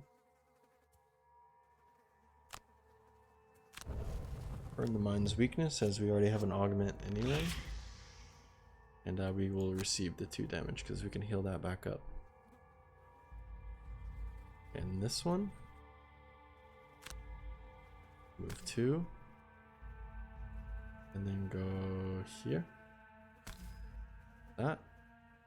So to immobilize the melee guy and deal with these rangers. We can't quite hit them both now. One of them stepped out of range, but that's okay.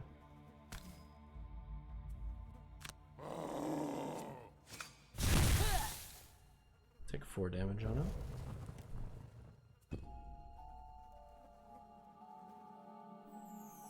Okay.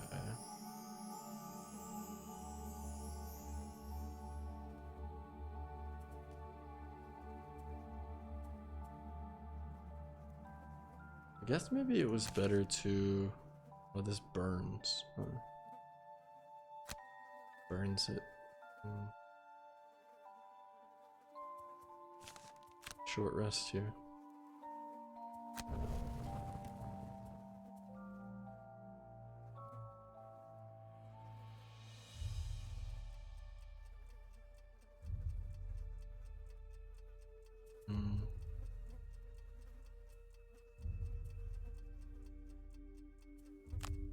Let's do this. And this guy.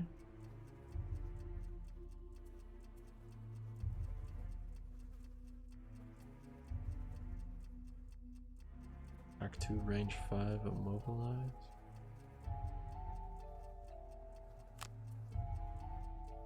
Opposing strike doesn't really work here.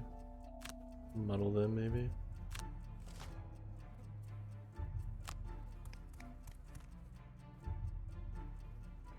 Okay, Mind Thief's turn. Go in this. Doesn't get targeted again.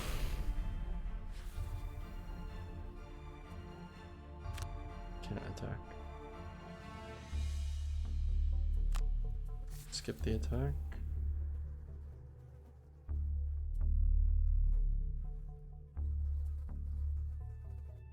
Yeah, if we attack, we can't. Dirt Tornado, I didn't. Dang. Didn't plan that through very well.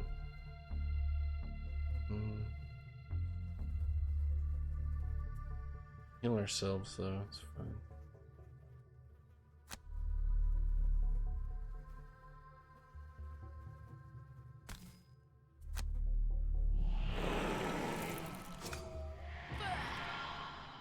Okay, both at 1 HP.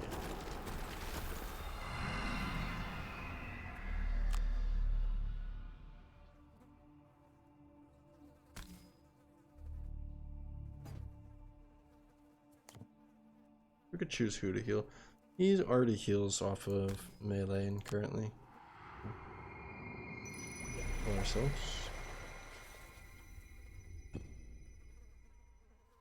They should have some pretty bad rolls. Okay.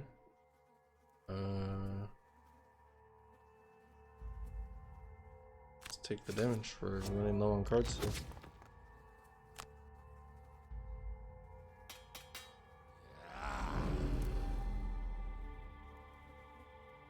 Yeah, he was immobilized. He couldn't do much. Yeah, we have to long rest or short rest so we don't get exhausted here.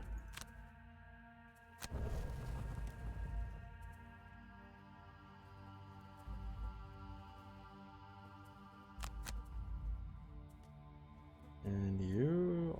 Oh, I guess he's exhausted or what? We have to long rest? He is invis. Okay.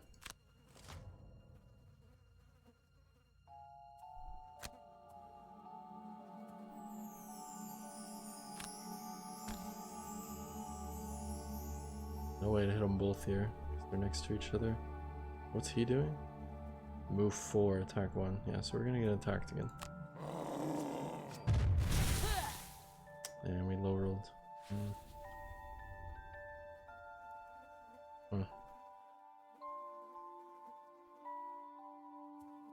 I may do this now to hopefully kill both them. Our ally will take 1 damage, but sure. Take that.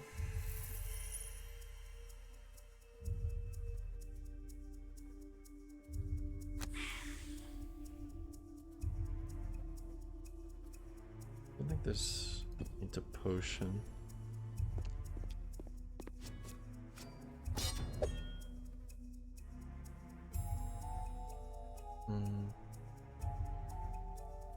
I don't know, we might be exhausted here. I think we ran out of cards.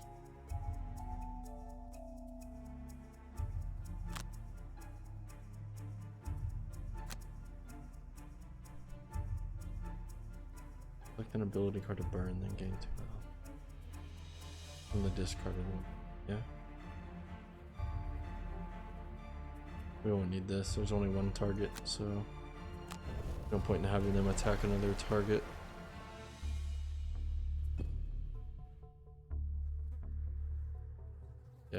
in. Guy's gonna be exhausted.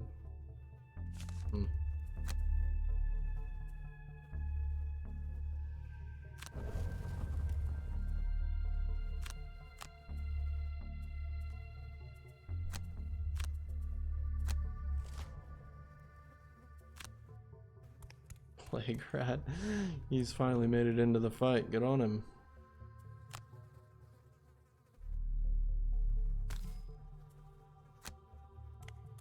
Our movement. From this attack. Go. Heal as well. From our attack.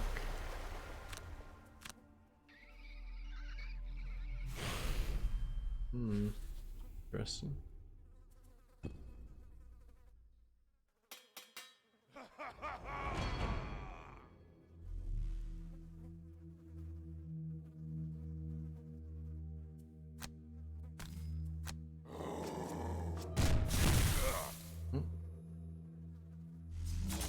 We just lose then, yeah. Dang, because I rolled a -1. Ouch. Yeah, we can't, I guess I want to run as far away as possible. I think we still get exhausted though.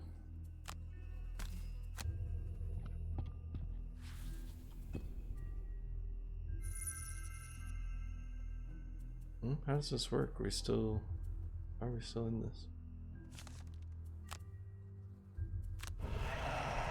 Yeah, he's exhausted, that's what I thought. Oh, I didn't even give me the choice of doing that. What? Weird. I mean, he's exhausted as well, so we just lose. Can't do anything here. Even if we long rest, right? No way. Because you have to burn a card, no?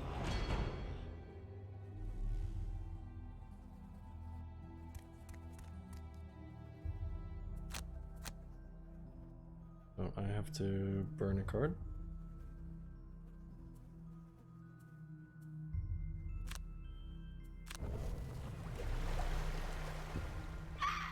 And we're exhausted. Wow.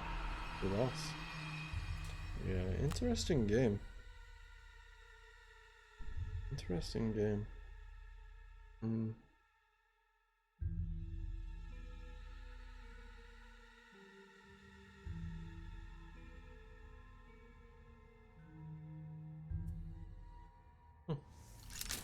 What happens now? Starts. Okay, for now, I think that's where we're gonna call it for the stream chat.